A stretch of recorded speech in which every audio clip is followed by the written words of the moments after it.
Chers consoeurs, chers confrères, mesdames et messieurs, nous allons donc cet après-midi parler de technologie de l'information, de robotique et de télédétection. Et juste à titre anecdotique, je voulais vous dire que hier, j'ai lu le New York Times International, et sur ce journal grand public, il y a un article de fond sur cette question et sur les questions d'Internet, de Big Data, de Cloud et de la façon dont c'est utilisé en agriculture. Ça veut dire que c'est maintenant, ça dépasse de loin nos cercles techniques et que ça rentre dans la grande presse. C'est tout à fait un hasard, je l'ai lu hier et je voulais vous en faire part. L'agriculture et le matériel agricole ont toujours été en coévolution, comme beaucoup de choses d'ailleurs. Et l'innovation dans l'outillage a été essentielle dans le développement de l'agriculture dès le néolithique, avec le bâton fouisseur.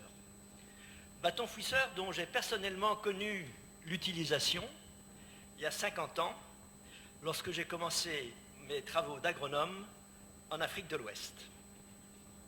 Ensuite, la bêche, la houe, la pioche ont permis de mettre en valeur des sols difficiles à travailler avec le simple bâton fouisseur.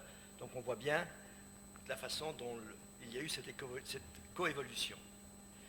Mais ce sont surtout, bien sûr, les outils attelés qui ont permis d'augmenter la productivité par unité de travailleurs. Et on est passé de l'agriculture attelée, que vous voyez là dans une représentation des très riches heures du duc de Berry, à la motorisation et au très gros matériel agricole, comme cette charrue réversible à 12 socs, tractée par un engin très puissant, les tracteurs modernes développant 500 chevaux et plus. Il faut cependant ne pas oublier, dans nos réflexions globales, qu'en fait, il y a encore des instruments ancestraux qui sont utilisés actuellement par des agriculteurs, comme ici la daba en Afrique et l'angade à Madagascar. Ces outils sont encore utilisés, ce qui vous montre l'écart qu'il y a entre les différentes technologies. Le 18 juin dernier, nous avons eu une très bonne séance organisée par notre confrère René Hotelet, intitulée « À propos d'innovation en agroéquipement ». Cette séance était plutôt axée sur le développement de la recherche et l'articulation de la recherche fondamentale et de la recherche appliquée. Aujourd'hui, avec Patrice Desmarais, plutôt que vous parler de recherche, nous avons souhaité parler de mise en œuvre, en pratique, des évolutions dans les technologies de l'information et des télécommunications, de la robotique et de la télédétection. Notre séance va se dérouler de la façon suivante. Après cette très brève introduction que je viens de faire, nous aurons une présentation par Caroline Desbourdes sur les utilisations du GPS en agriculture. Ensuite, Ludovic Vimon nous parlera de la robotique en agriculture, de la fiction à la réalité. Et enfin, Bruno Tisser nous parlera de la télédétection au vignoble. Après ces trois exposés, nous aurons une discussion, puisqu'il n'y aura pas de discussion après chaque exposé pour des raisons pratiques, et Patrice Desmarais tirera les conclusions de cette séance. Merci.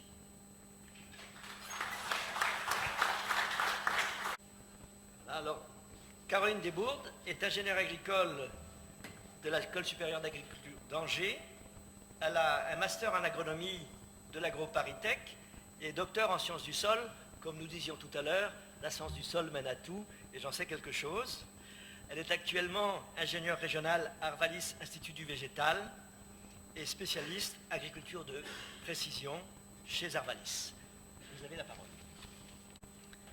Bonjour à tous, donc Caroline Desbourdes, Arvalis Institut du Végétal. Donc je vais essayer de vous faire un état des lieux des utilisations du GPS en agriculture. Donc tout d'abord, le GPS, qu'est-ce que c'est? Pour parler de la même chose, donc le GPS est une constellation de satellites américains qui va permettre de se positionner dans une parcelle. Le fonctionnement est relativement simple. Chaque satellite envoie un signal jusqu'à mon tracteur. Je connais l'heure de départ du satellite, je connais l'heure d'arrivée du signal. Je sais que le signal circule à la vitesse de la lumière, ce qui me permet de calculer la distance entre le satellite et le tracteur. Il me faut donc au minimum 4 satellites pour pouvoir positionner un tracteur dans une parcelle. Si je n'ai pas 4 satellites, mon tracteur ne saura pas se positionner dans la parcelle. Donc ce système américain a été créé pour des applications militaires et il est disponible pour les applications civiles depuis 1993. Donc on est sur des applications en agriculture qui ont une dizaine d'années.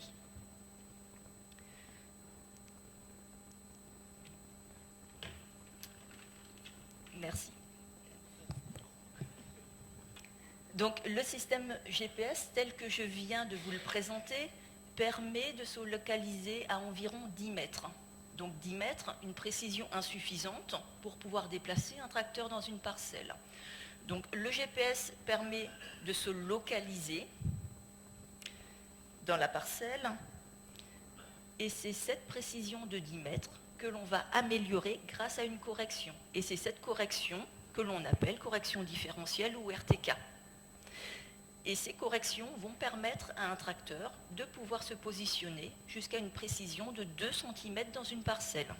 Je vous ai mis ici quelques photos pour vous permettre de voir un petit peu, quand on fait quelques tests sur Boinville, à quoi ressemble le tracteur. Donc on a un certain nombre d'antennes ou de consoles embarquées dans le tracteur. Donc c'est ce qui nous permet de voir qu'effectivement un tracteur peut avoir une précision de 2 cm. Donc une fois que le tracteur a une précision, sait où il est dans la parcelle, on peut envisager différentes applications. Historiquement, la première application auquel on a pensé est l'agriculture de précision au sens modulation intraparcellaire, c'est-à-dire apporter la bonne dose au bon endroit au bon moment. Il est possible d'utiliser 2 types d'indicateurs, soit des indicateurs relatifs au sol ou des indicateurs relatifs à la plante. Donc ces caractéristiques plantes sont bien sûr des caractéristiques annuelles qui permettent de caractériser le couvert végétal. Donc je vous ai mis un exemple. Donc c'est un outil, donc FarmStar, qui est basé sur des images satellites et qui permet, donc sur l'ensemble de la parcelle, permet à l'agriculteur d'identifier les zones où il faut mettre plus d'azote et celles où il faut en mettre moins. Donc cette carte peut directement être mise dans le tracteur et c'est le GPS associé à cette carte de modulation qui va permettre d'apporter la bonne dose d'azote au bon endroit dans la parcelle sans aucune intervention du chauffeur.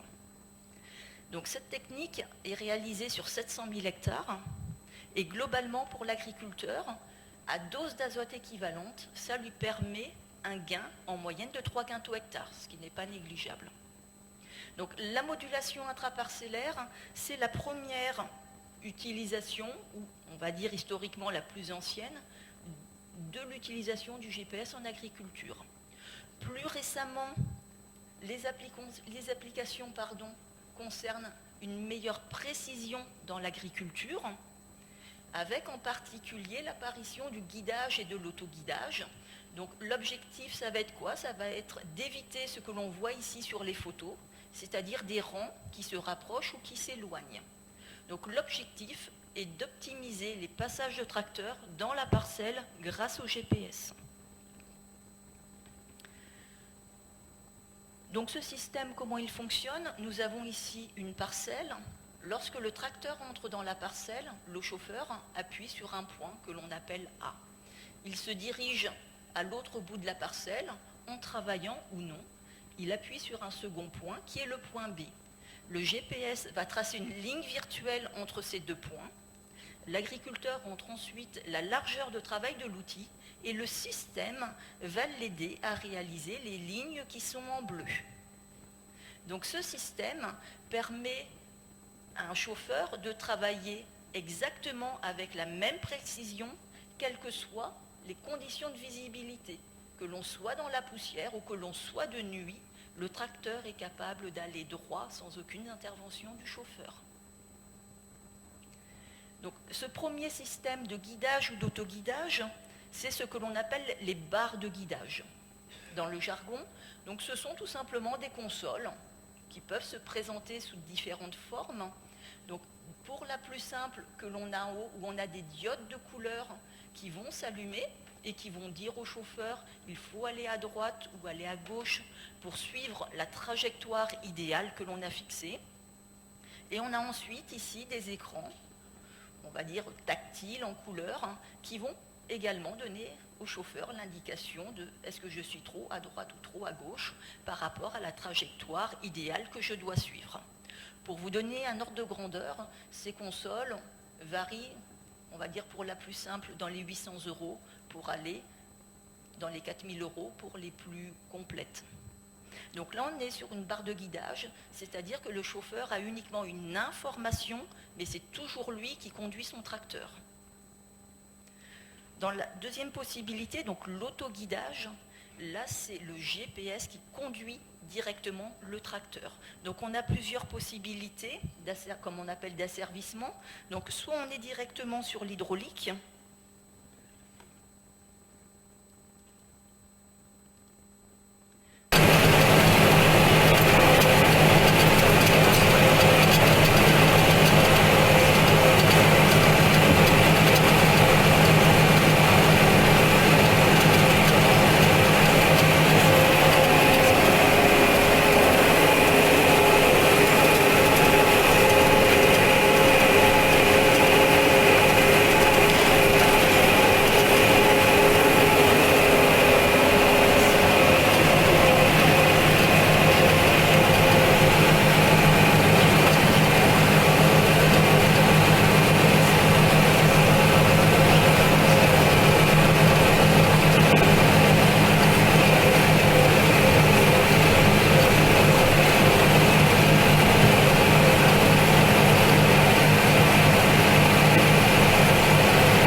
il fait un premier aller de première passée de Mosbat.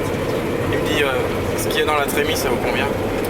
Avec un grand sourire. J'ai dit non, pas du tout. C'est vraiment nul ce que vous m'avez fait là. Ah bon? Comment ça? J'ai dit vous voyez pas, il y a plein de pions, c'est dégueulasse, il y a plein de... Allez voir. J'ai dit c'est bien, ça m'arrange. Il fait un premier aller de première passée de Mosbat. Il me dit ce qu'il y a dans la trémie, ça vous convient? Avec un grand sourire. J'ai dit non, pas du tout. C'est vraiment nul ce que vous m'avez fait là. Ah bon? Comment ça? J'ai dit vous voyez pas, il y a plein de pions, c'est dégueulasse, il y a plein de... Son principal travail. Donc ces deux systèmes, que l'on soit directement pris sur l'hydraulique ou que ce soit un moteur que l'on rajoute sur le volant, vont permettre au chauffeur de se concentrer sur le travail de l'outil et non plus sur la conduite. On aura exactement la même qualité de travail, quelles que soient les conditions climatiques. Ça veut dire que l'on peut travailler de jour comme de nuit. On aura également une réduction de la fatigue et une réduction des intrants, puisque l'objectif est de réduire bien sûr les recouvrements entre chaque aller-retour.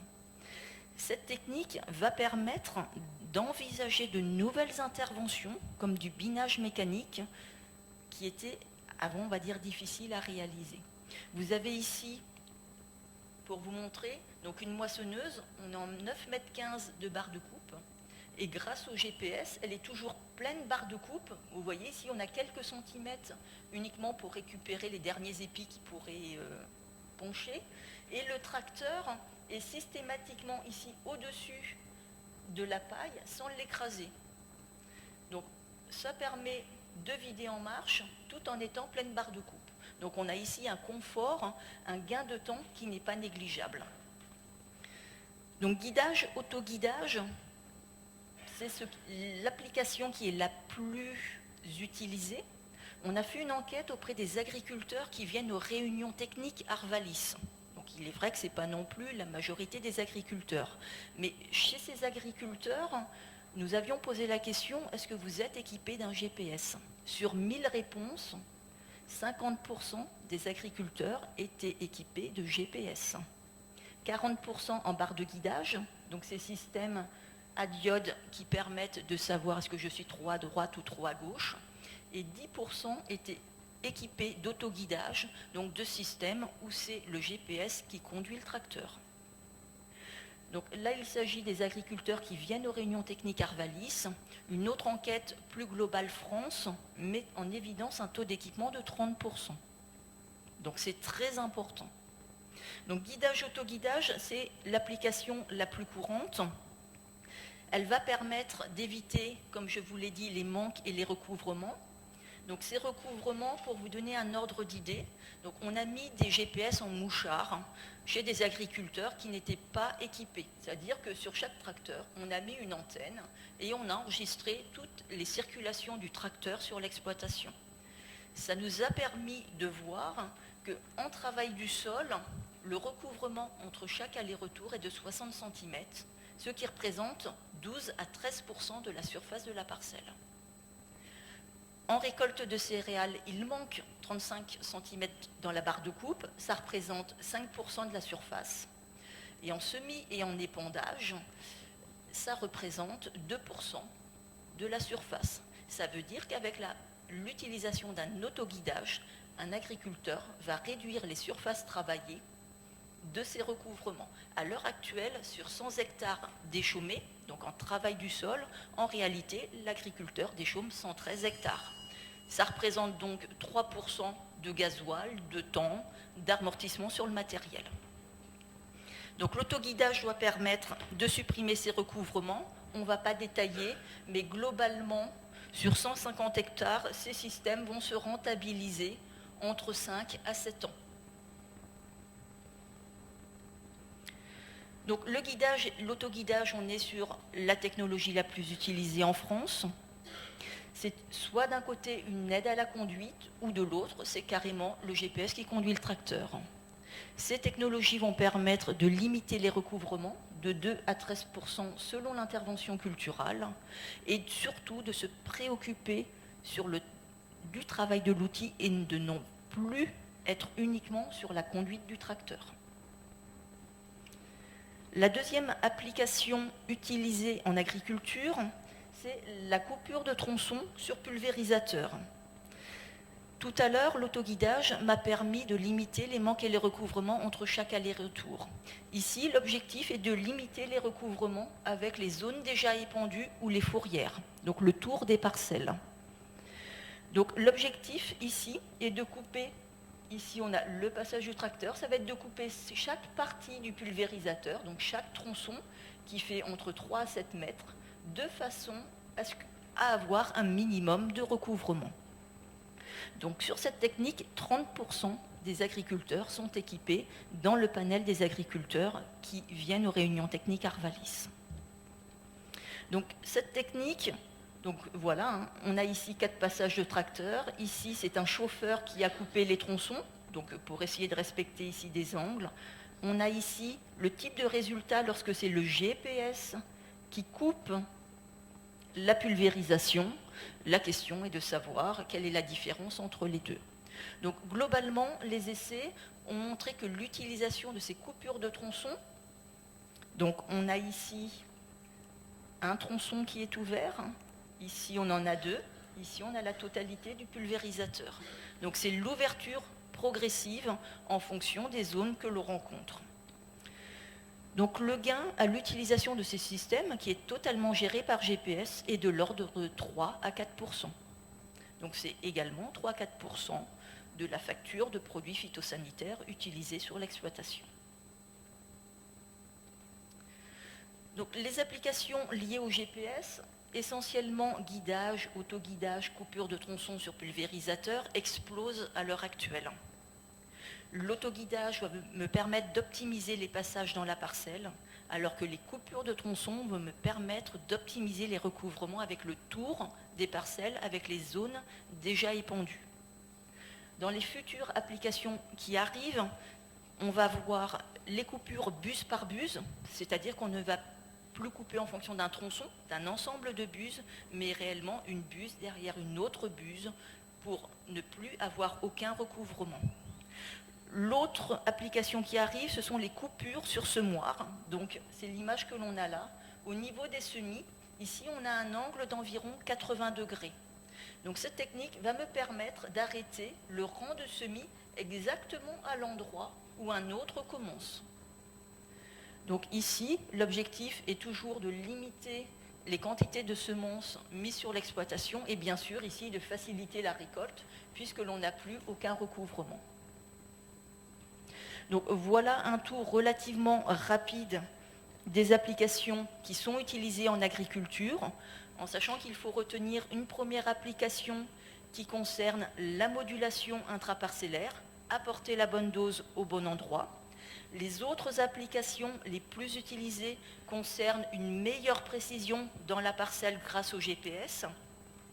On va trouver le guidage et l'autoguidage pour optimiser les passages dans la parcelle, les coupures de tronçons sur pulvérisateur pour limiter les recouvrements avec les zones déjà épandues. Et on est sur des applications relativement importantes, adoptées par les agriculteurs, puisqu'on est de l'ordre de 30%. Merci de votre attention. Bien, Ludovic Mion est ingénieur agronome de Montpellier. Et après s'être consacré quelques années à la formation des agriculteurs sur les intérêts des systèmes GPS, il s'est orienté vers la communication et le journalisme avec une spécialité dans le machinisme agricole. Et il est actuellement journaliste-rédacteur sur les problèmes de machinisme dans le groupe de presse Réussir. Voilà, donc je vais commencer en guise d'introduction pour présenter quelques chiffres. Bon, c'est des chiffres que vous connaissez tous sur l'évolution de la population agricole en France. Donc les exploitations agricoles sont de plus en plus grandes car il y a de moins en moins d'agriculteurs. En parallèle de ça, la planète a de plus en plus de besoins de production d'aliments. Donc on parle de 9 milliards d'habitants d'ici 2050. En parallèle également, il y a une préoccupation environnementale de plus importante. Et dans tout ça, il y a une difficulté de la part des agriculteurs français notamment, de trouver de la main-d'œuvre, que ce soit qualifiée et même non qualifiée. Donc quelles sont les solutions pour faire face à ces soucis-là? C'est des engins de plus en plus gros. Caroline tout à l'heure parlait des moissonneuses-batteuses avec des coupes de 9 mètres. Maintenant on entend parler de 12 mètres, 13 mètres 70.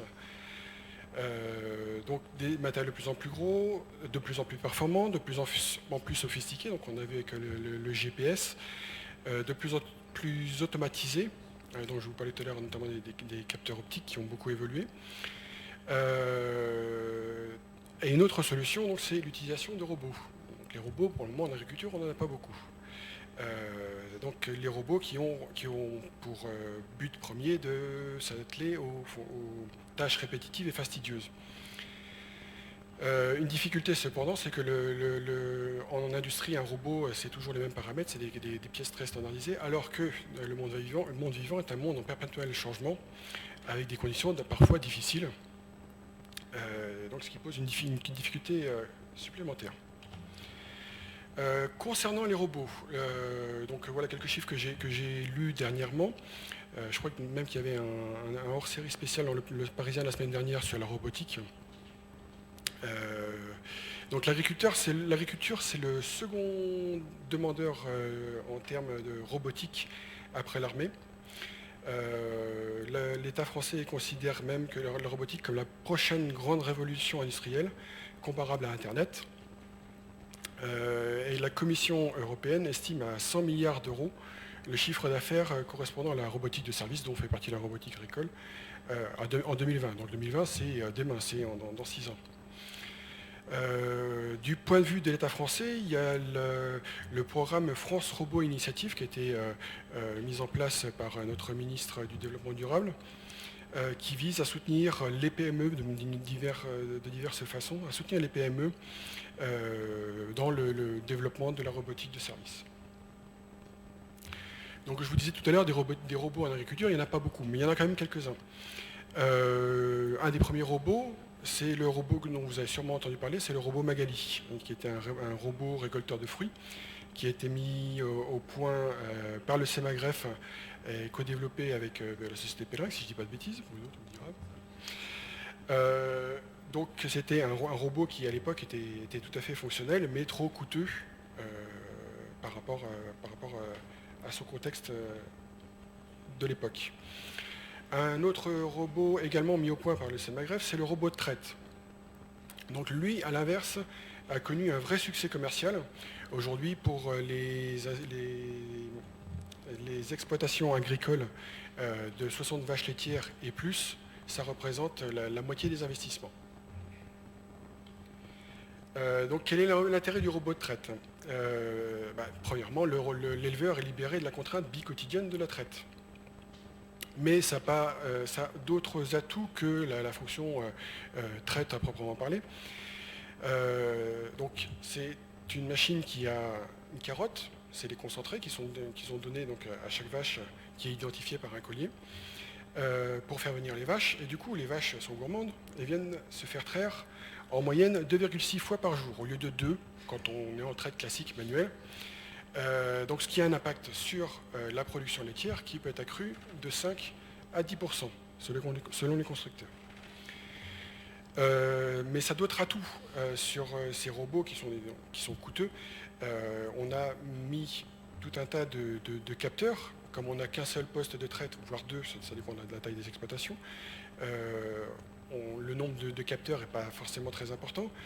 Et sur ces capteurs, grâce à ces capteurs, ça permet de détecter des troubles, des maladies, des chaleurs. Si une vache se présente trop souvent au robot, c'est qu'elle a un comportement anormal qui peut laisser suspecter une chaleur.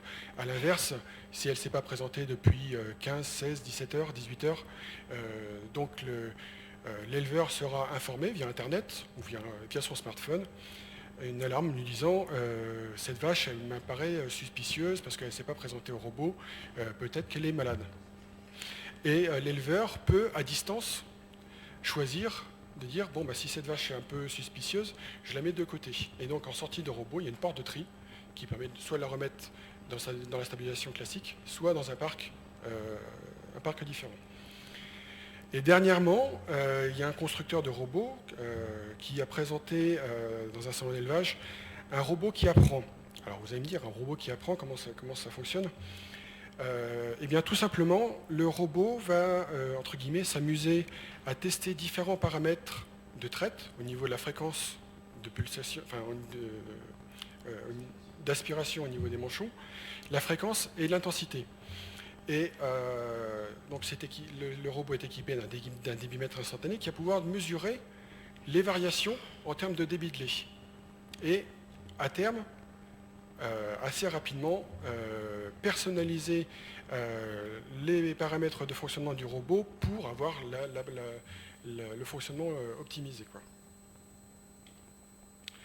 Donc je vous disais tout à l'heure, les limites du robot de traite, c'est le coût et le coût d'entretien et de maintenance, donc, qui reste assez coûteux.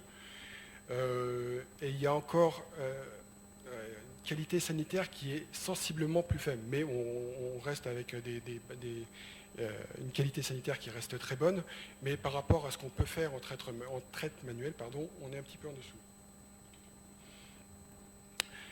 Plus récemment, est arrivé le robot d'alimentation. En fait, c'est la suite logique du robot de traite, puisque maintenant l'éleveur n'a plus besoin d'aller traire ses vaches tous les 2 fois par jour. Il reste encore la corvée d'alimenter les animaux. Donc là, il y a beaucoup de constructeurs qui s'y sont intéressés. J'étais dernièrement encore à un salon en Allemagne qui montre qu'il y a encore d'autres solutions qui arrivent. On est vraiment en pleine effervescence dans ce domaine-là. Donc le principe du robot d'alimentation, il y a une pièce spéciale où ça peut être à l'extérieur, ça dépend, qu'on appelle une cuisine, qui est approvisionnée par l'éleveur qui vient alimenter avec des gros blocs d'ensilage, des gros blocs de foin, des gros blocs de concentré, cette cuisine. Et après, le robot de traite est totalement indépendant, c'est-à-dire qu'il y a un système de remplissage avec pesée. Donc, je ne sais pas, c'est le tour de tel lot de vache qui a besoin de telle quantité de fourrage avec telle dose de concentré parce qu'il y a un début de production ou fin de production. Et donc, le robot va venir choisir les différents ingrédients nécessaires à la ration optimale pour ces vaches-là, avec les quantités, donc avec les quantités vraiment pesées avec précision. Et donc la deuxième partie, c'est la mélangeuse distributrice. Donc les ingrédients sont introduits dans une mélangeuse qui va mélanger et distribuer en même temps dans le couloir d'alimentation. Donc il y a deux types de mélangeuses distributrices, celles qui sont fixées sur rail.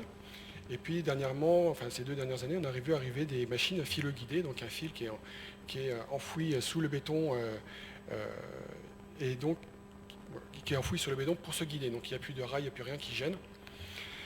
Il y a même certains modèles qui sont équipés de capteurs de reste, c'est-à-dire qu'en même temps que le robot va venir pour distribuer, il va pousser le fourrage qui était peut-être un peu évacué, enfin repoussé par les vaches, mesurer avec un capteur optique la quantité qui reste, et suivant s'il en reste beaucoup ou pas beaucoup, moduler la date à laquelle il va revenir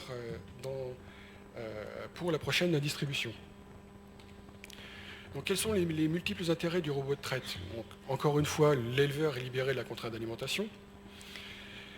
Un autre point de vue intéressant, c'est la possibilité de distribuer jusqu'à 10 rations par jour, au lieu de 1 ou 2 dans une méthode classique.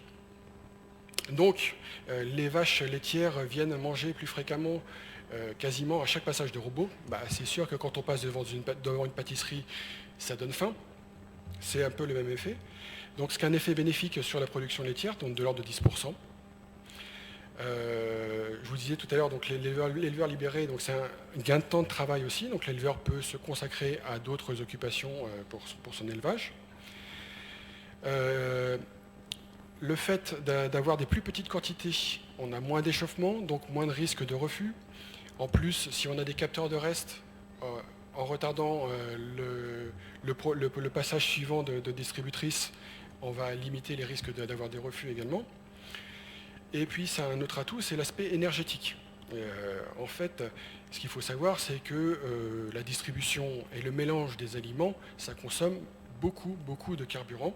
En méthode classique, avec une mélangeuse, un tracteur, voire 2 dans une méthode traditionnelle. Donc il n'est pas rare de dépenser jusqu'à 30 € par jour de gasoil non routier. Alors qu'avec ces robots, qui sont pour la plupart électriques, on descend à des consommations de l'ordre de 2 €. Donc c'est quand même une sacrée différence. Donc l'inconvénient, c'est son prix. Donc il faut compter entre 110 à 130 000 € pour nourrir jusqu'à 300 bovins.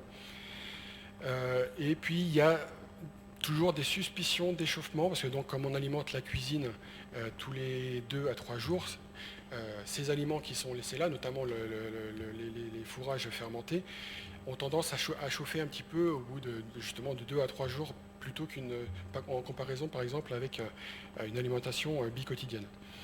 Mais là encore, ça innove dans le sens où le salon dont je vous parlais tout à l'heure, qui est en Allemagne, il y a un constructeur qui a présenté un robot qui va directement chercher le fourrage au silo, à la grange de foin, vraiment là où il y a le fourrage. Donc là, on limite les problèmes d'échauffement. Et il n'y a plus besoin de cuisine.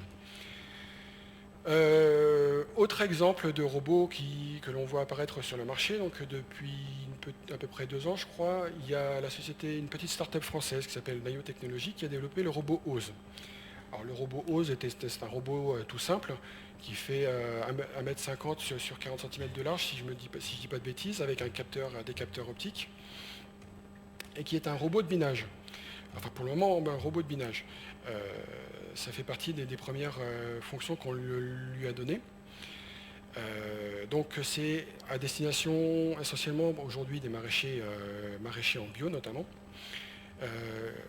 Donc l'intérêt c'est que ça pine. C'est du travail qui est pas forcément très valorisant pour la main d'œuvre, donc autant que ce soit un robot qui le fasse. Mais ce robot, on lui a donné d'autres fonctions également, c'est-à-dire le fait de pouvoir l'atteler à un chariot pour mettre des cagettes, et il n'y a plus qu'un seul opérateur qui alimente au fur et à mesure les cageots, et le robot, qui devient donc un robot tracteur, suit l'opérateur grâce à son capteur visuel, le LIDAR.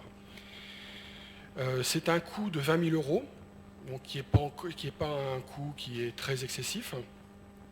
Donc c'est bien sûr encore à l'état même s'il est commercialisé, c'est encore à l'état de développement, parce qu'il y a des multiples possibilités avec ce robot. Je sais notamment que l'IEV travaille en collaboration donc avec Naïo Technologies pour une version enjambeur, pour travailler dans les vignes, et ce pour l'horizon 2017. Donc si on résume un petit peu, quels sont les atouts de ces robots? Donc déjà, la tâche qu'on leur demandait au début, c'était de réduire les tâches et d'exécuter les tâches fastidieuses et répétitives. Ça, c'est fait. Mais d'autre part, ça permet de libérer du temps pour l'agriculteur, ce qui n'est pas négligeable. C'est un confort de travail, puisque, par exemple, pour le cas du robot de traite ou du robot d'alimentation, ça offre plus de flexibilité, il y a moins d'efforts, moins de fatigue. Mais on s'aperçoit qu'il y a quand même des atouts, de nombreux atouts supplémentaires, à savoir donc le gain de production. Je vous ai parlé tout à l'heure des plus 5 à plus 10% avec le robot de traite, des 10% pour le robot d'alimentation. Il y a détection anticipée de troubles, réduction des pertes, gains énergétiques. Donc voilà, ce sont des atouts qui sont ajoutés aux objectifs initiaux. D'autres robots qui sont encore à l'état je ne sais pas si j'ai le temps. 2 minutes. D'autres robots, donc le robot Agrobot, qui est une société espagnole qui a mis au point un robot cueilleur de fraises, donc qui est vraiment dans une configuration assez particulière. Au CIMA, vous aurez la primeur de découvrir le robot de binage Anatis, qui a été développé donc, par la société Carré, qui est un robot de binage à la fois entre les rangs, mais aussi sur le rang, c'est-à-dire entre les pieds, avec pour objectif en plus de pouvoir collecter des données, c'est-à-dire détection d'adventices, densité, stade de culture, luminosité, hygrométrie, température du sol et de l'air, donc beaucoup plus d'informations. Un autre robot qui est commercialisé depuis 2 ans maintenant, qui est le VT Rover, qui est un petit robot de tonte autonome énergétiquement grâce à son panneau solaire.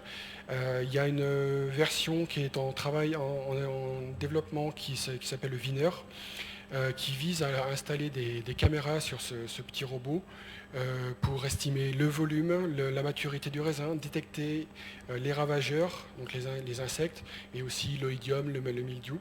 Et ça de façon beaucoup plus précoce que ce qu'on peut faire finalement visuellement.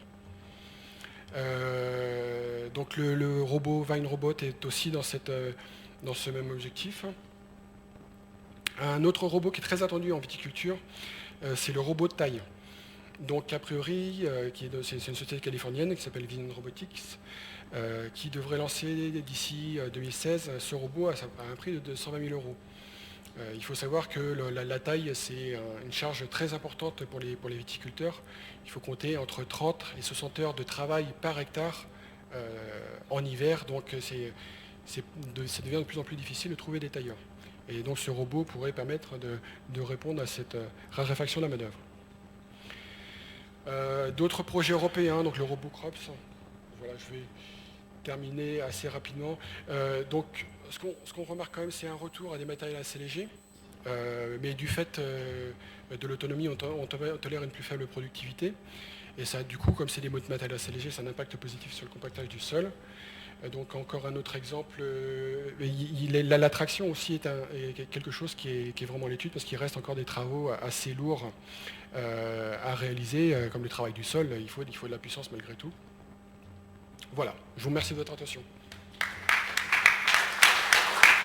Bruno Tisser est professeur à Montpellier Supagro.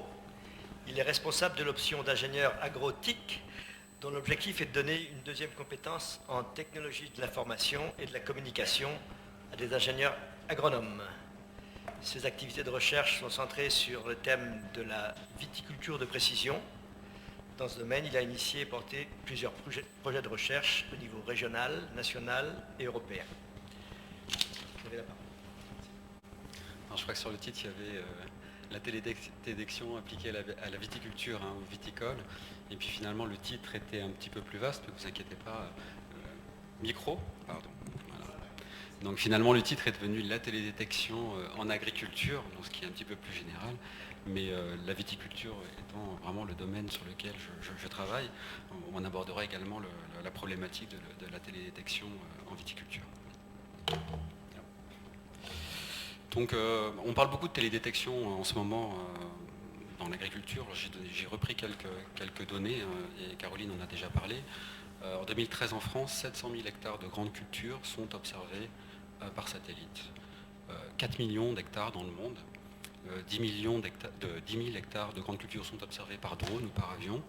Et il faut savoir qu'on a un développement simultané de cette tendance-là en viticulture, en arboriculture et dans pratiquement tous les domaines de l'agriculture. Alors ce que je veux faire avec vous aujourd'hui, c'est de faire un petit focus sur quelques questions. Qu'est-ce qu'on mesure? À qui est destinée cette information et pour quelle utilisation? Quels sont les services spécifiquement dédiés à l'agriculture qui sont aujourd'hui commercialisés? Pour quel utilisateur? Et puis on réfléchira un petit peu, ou je borderai quelques petites questions. Est-ce que c'est une bulle ou est-ce qu'on s'inscrit vraiment dans un phénomène qui est durable et qui va peut-être introduire une rupture au niveau de l'agriculture? Voilà le plan de mon intervention. De quoi parle-t-on? Alors déjà, il faut savoir qu'on a un écosystème qui est très complexe quand on parle de télédétection en agriculture. On a, en gros, la définition, hein, c'est on utilise une plateforme qui va faire une mesure qui n'est pas en contact avec le sol. Et à partir de là, on va avoir plein de plateformes possibles. On va du drone, hein, ou de l'hélicoptère, même parfois du modélisme, à 20 mètres du sol, 100 mètres, jusqu'à 1000 mètres. Et puis l'avion, naturellement, donc de 1000 mètres jusqu'à 3500 mètres. Et puis plus haut, on va avoir naturellement les satellites d'observation, 500, 1000 km pour la plupart d'entre eux. J'ai laissé les satellites géostationnaires, bien qu'ils ne soient pas utilisés aujourd'hui pour ce qui est surveillance des cultures, mais plus pour des problématiques de communication, mais juste pour garder une échelle de la diversité des plateformes qu'on va pouvoir trouver. C'est un écosystème, il faut le savoir, on en parle beaucoup dans la presse, on en parle beaucoup dans les salons, qui est en mutation très rapide aujourd'hui. Il y a plusieurs phénomènes concomitants qui expliquent en fait cette évolution rapide. J'ai fait une petite étude avec des étudiants, là, justement cette semaine, ils l'ont soutenu, et on a été très surpris de voir les statistiques. Un drone en agriculture, 3 sociétés en 2011, 7 en 2012, et on n'a pas réussi à les énumérer toutes sur celles qui sont positionnées clairement sur l'agriculture en 2013.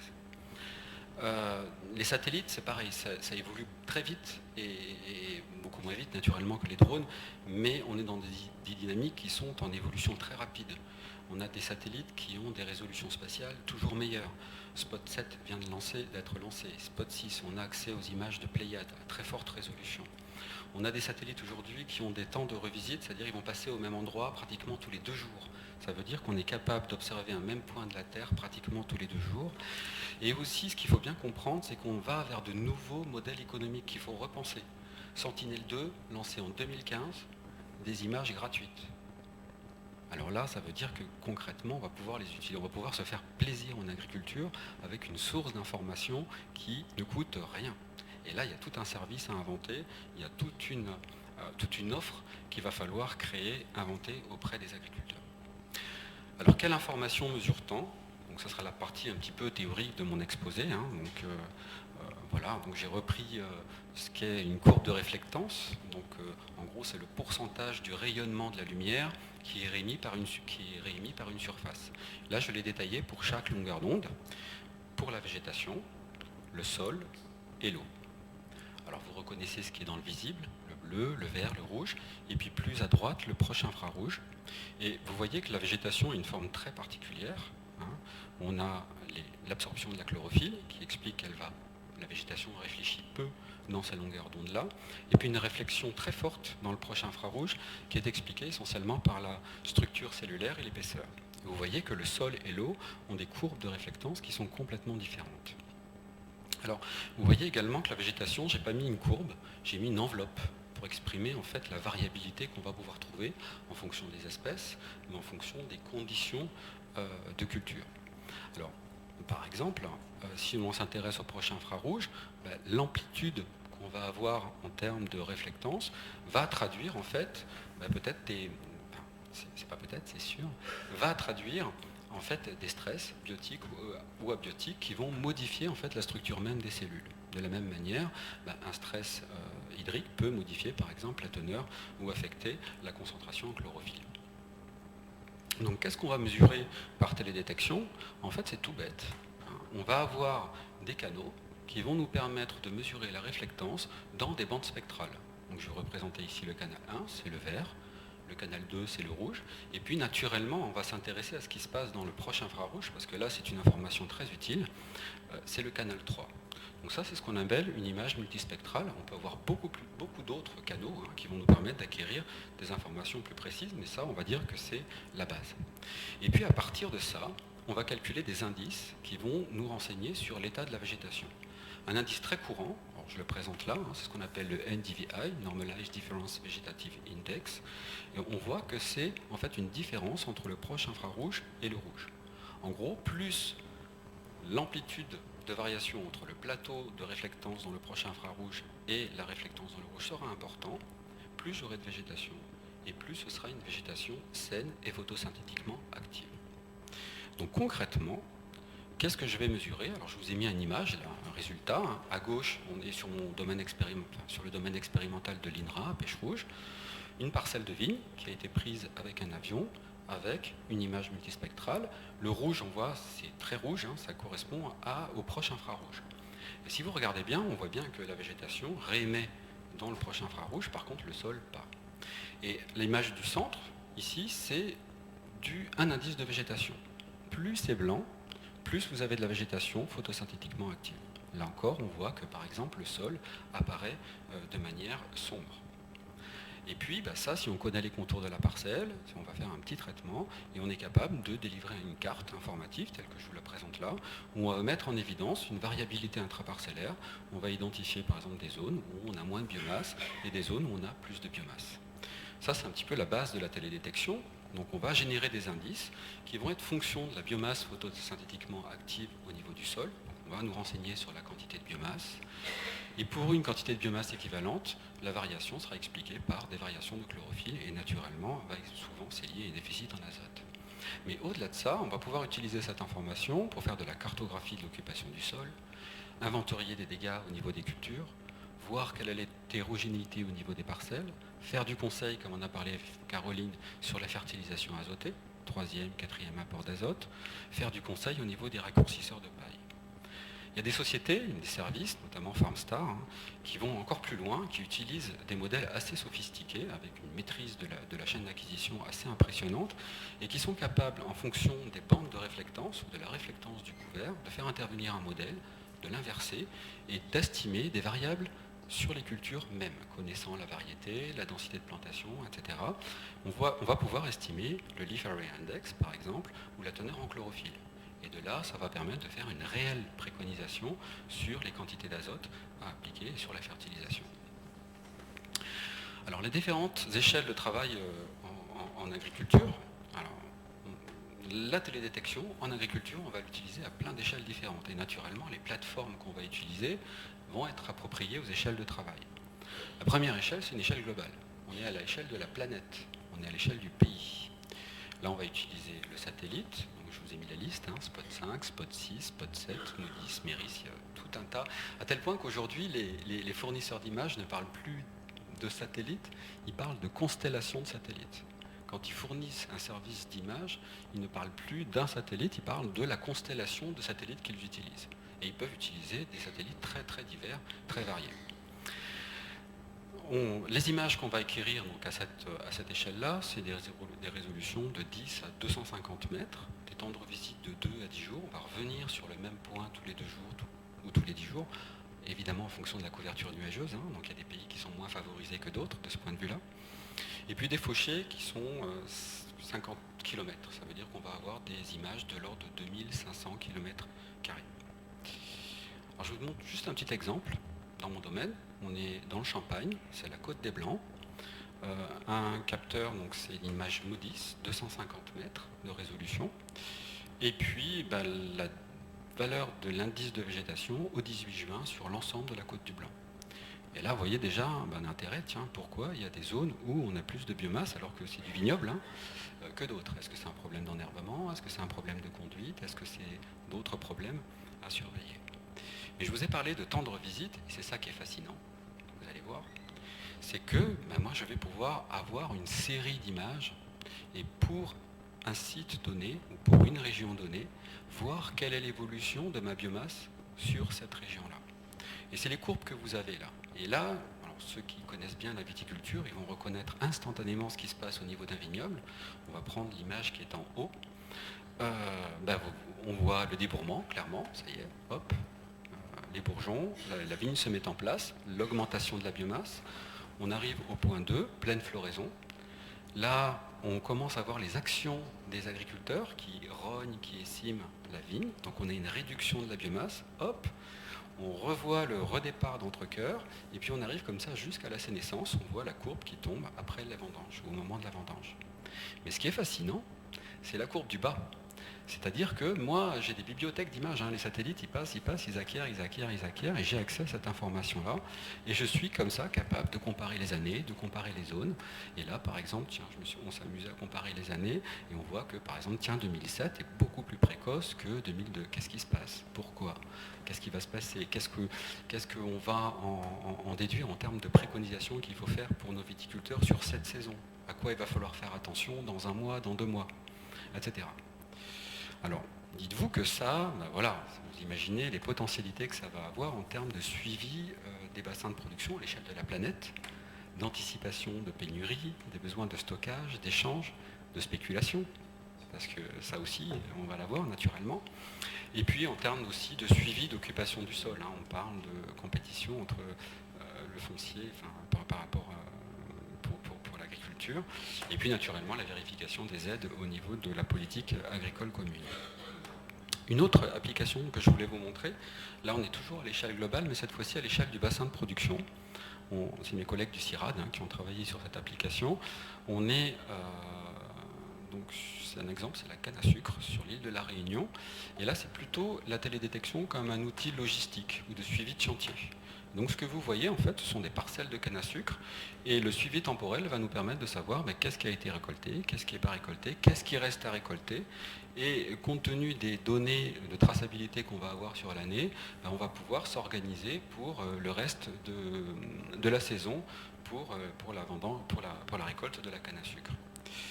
À cette échelle-là, naturellement, on a également des applications viticoles. Alors, je voulais vous montrer une application emblématique, hein, c'est Enovio pour la viticulture. Là, on est dans les Corbières, donc on n'est pas nécessairement dans les zones viticoles les plus riches. Hein. C'est une cave coopérative du champ, pour ceux qui connaissent, 2000 hectares, 2500 parcelles, 600 adhérents.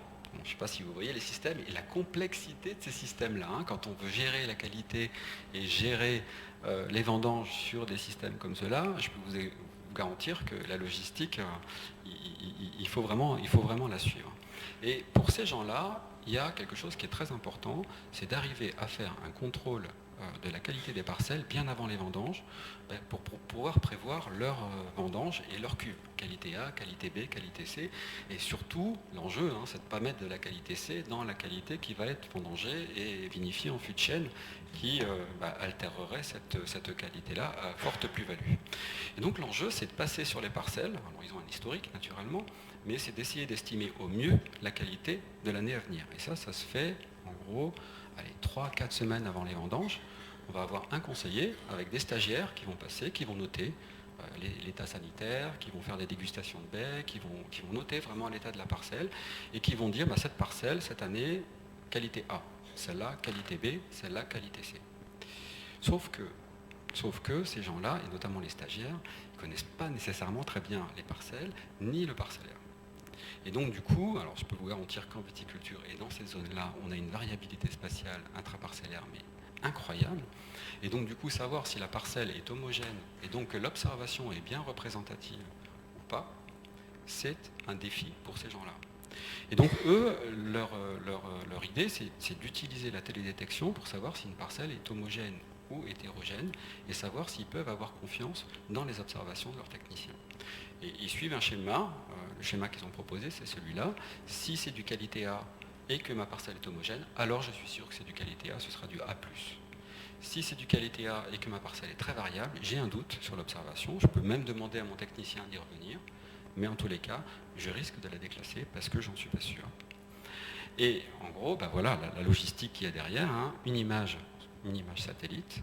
Chaque parcelle, alors je vous montre l'exemple pour une là, hein, chaque parcelle est individualisée, on l'extrait de l'image, on va calculer un indice de végétation, on va regarder si elle est homogène ou hétérogène, et ensuite on va renvoyer à la coopérative la liste de toutes les parcelles avec un indice si elle est homogène ou hétérogène. Et de cette manière-là, la cave va savoir si, en gros, elle peut faire confiance aux observations faites par les techniciens. Naturellement, la prochaine étape, hein, c'est d'utiliser le GPS pour guider directement les observateurs sur la parcelle en fonction des images. Échelle locale. Alors, l'échelle locale, je vais passer très très vite, hein, parce que on en a déjà parlé, c'est le conseil à la parcelle. Hein, et là, l'idée, on va utiliser de l'information, en gros, la résolution, c'est de l'ordre de 20 mètres, pour fournir directement une préconisation sur la dose d'azote.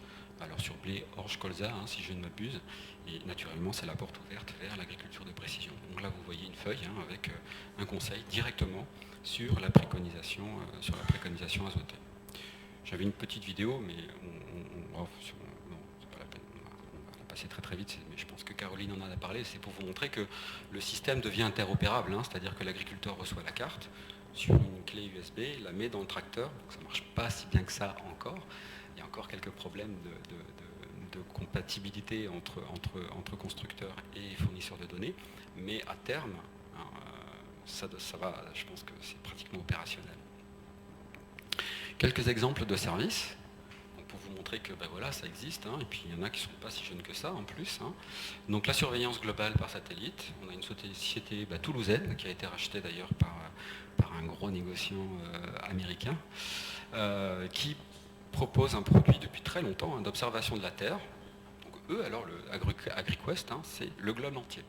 Hein, vous pouvez vous abonner pour surveiller tous les bassins céréaliers du monde. Là, je vous ai mis un exemple, c'est l'Ukraine. Voilà, ce qui permet de savoir si ça va bien en Ukraine ou pas.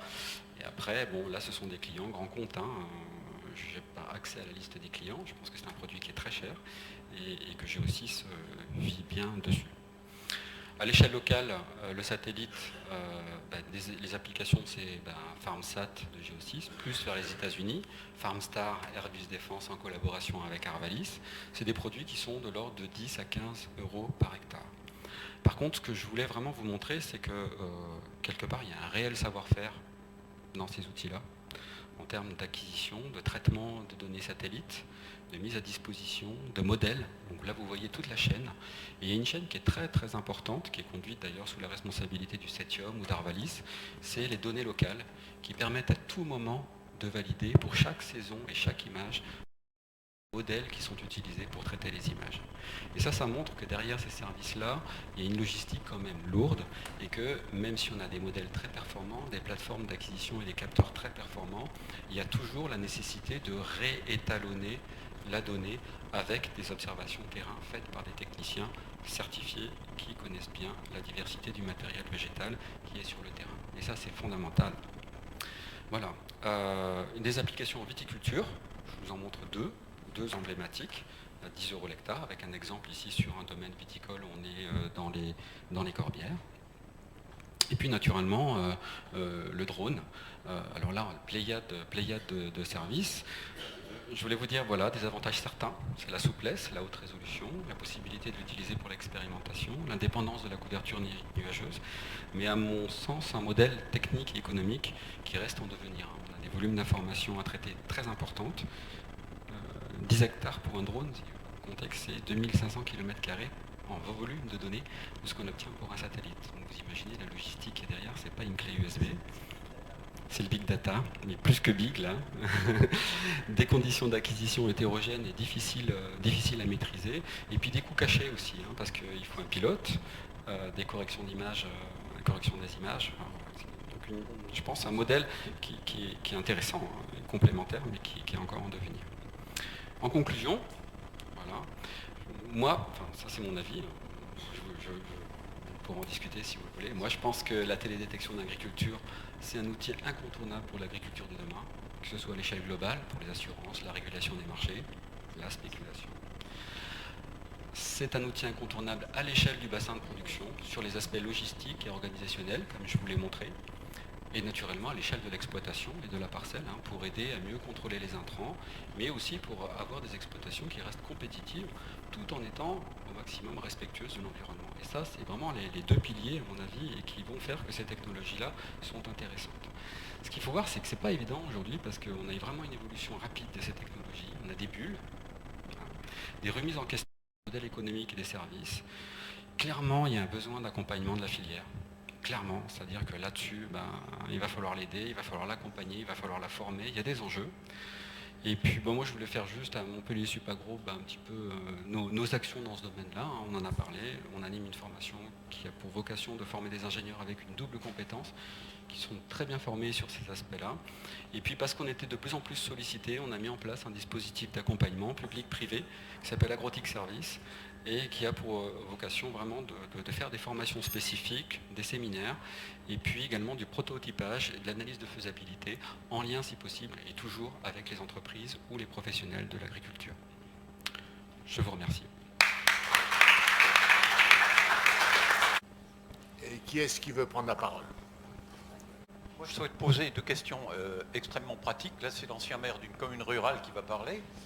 C'est... premièrement, quelle est la surface minimale pour utiliser ce type d'engin? On ne peut pas l'utiliser n'importe où. Et deuxièmement, les problèmes de la circulation sur route de ces engins. Des robots. Je parle des robots, bien sûr. Je parle des robots et de toutes ces énormes machines qui font 12 et 13 mètres, etc. de large. Comment fait-on circuler ça?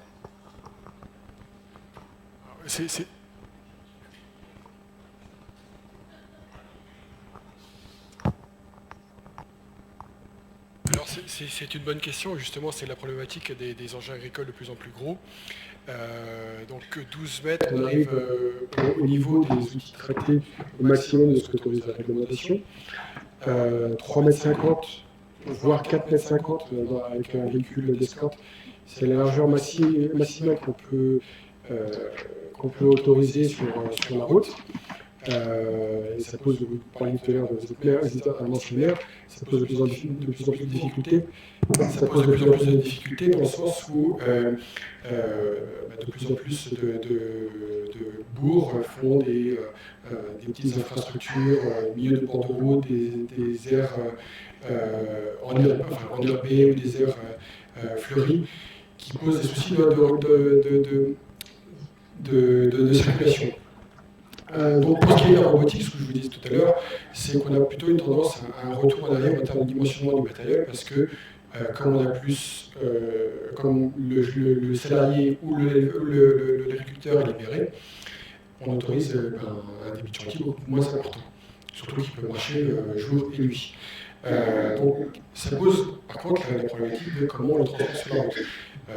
On a vu qu'aujourd'hui il y a beaucoup de savoir-faire en termes de géolocalisation. Les constructeurs réfléchissent sur la mise en place d'une clôture virtuelle dans laquelle l'outil ne peut pas sortir. Oui, moi je interroge le troisième intervenant. Deux questions. Première question. André Gramont. Première question, comment réagissent les conseillers?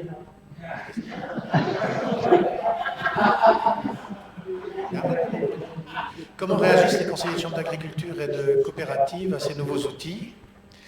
Et deuxième question, sur les outils de prévision de récolte, quelles sont les grandes structures internationales qui font les prévisions de récolte et comment elles se battent entre elles.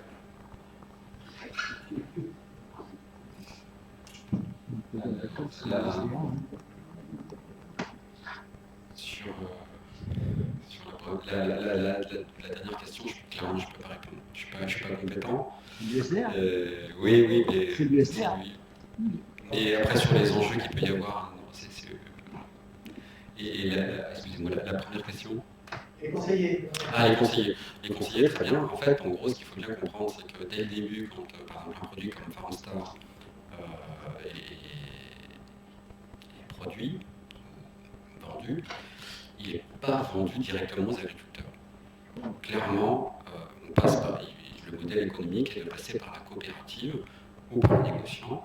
Et l'idée, c'est vraiment d'accompagner les agriculteurs avec le technicien qui, lui, c'est lui qui va en fait diffuser cette information-là et qui va utiliser les cartes que je vous ai montrées pour faire son conseil et pour améliorer son conseil et le dialogue avec l'agriculteur.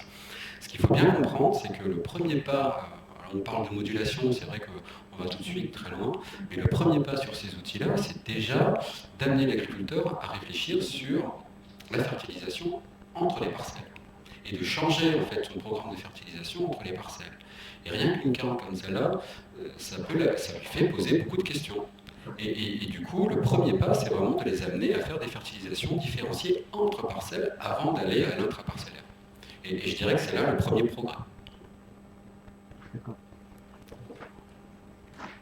Bien, Jean Dalgas avait demandé la parole, et puis... comment il s'appelle ? Oui, deux questions. La première, dans la liste des robots que vous nous avez présentés, entre les robots de précision de petite taille, genre robot bineur, ou pour traiter avec des micro-débits, les mauvaises herbes, les adventices, etc., ou bien les tracteurs autonomes, ou bien les appareils à récolter les fruits, gros et petits fruits. Quels sont les appareils qui, d'après vous, risquent d'être le plus rapidement mis en application en France, en Europe en général? Alors, deuxième question. En matière de... Que pensez-vous de l'application des très grands progrès qu'il y a eu récemment, qu'il y a actuellement en domotique, c'est-à-dire en gestion des bâtiments, en matière de gestion des bâtiments d'élevage, en allant au-delà de ce qui nous était présenté en matière d'alimentation animale, et je pense surtout à la gestion des déchets, à la gestion des lisiers et à la gestion des fumiers. Rappelez-moi la première question, c'est sûr. Ah oui, quels sont les outils qui sont... Alors clairement, les robots qui sont à l'intérieur des bâtiments, c'est ce qui est le plus facilement faisable, puisque c'est là où on se dispense au maximum des contraintes de circulation. Et à l'inverse, les robots tracteurs, c'est pas encore pour demain. Déjà, si je dis pas de bêtises, les demi-tours automatiques par GPS des tracteurs avec un conducteur à l'intérieur, je crois que la réglementation ne l'autorise pas encore. Donc c'est les demi-tours, on reste à l'intérieur de la parcelle. Donc il reste un pas réglementaire à faire. Concernant la domotique,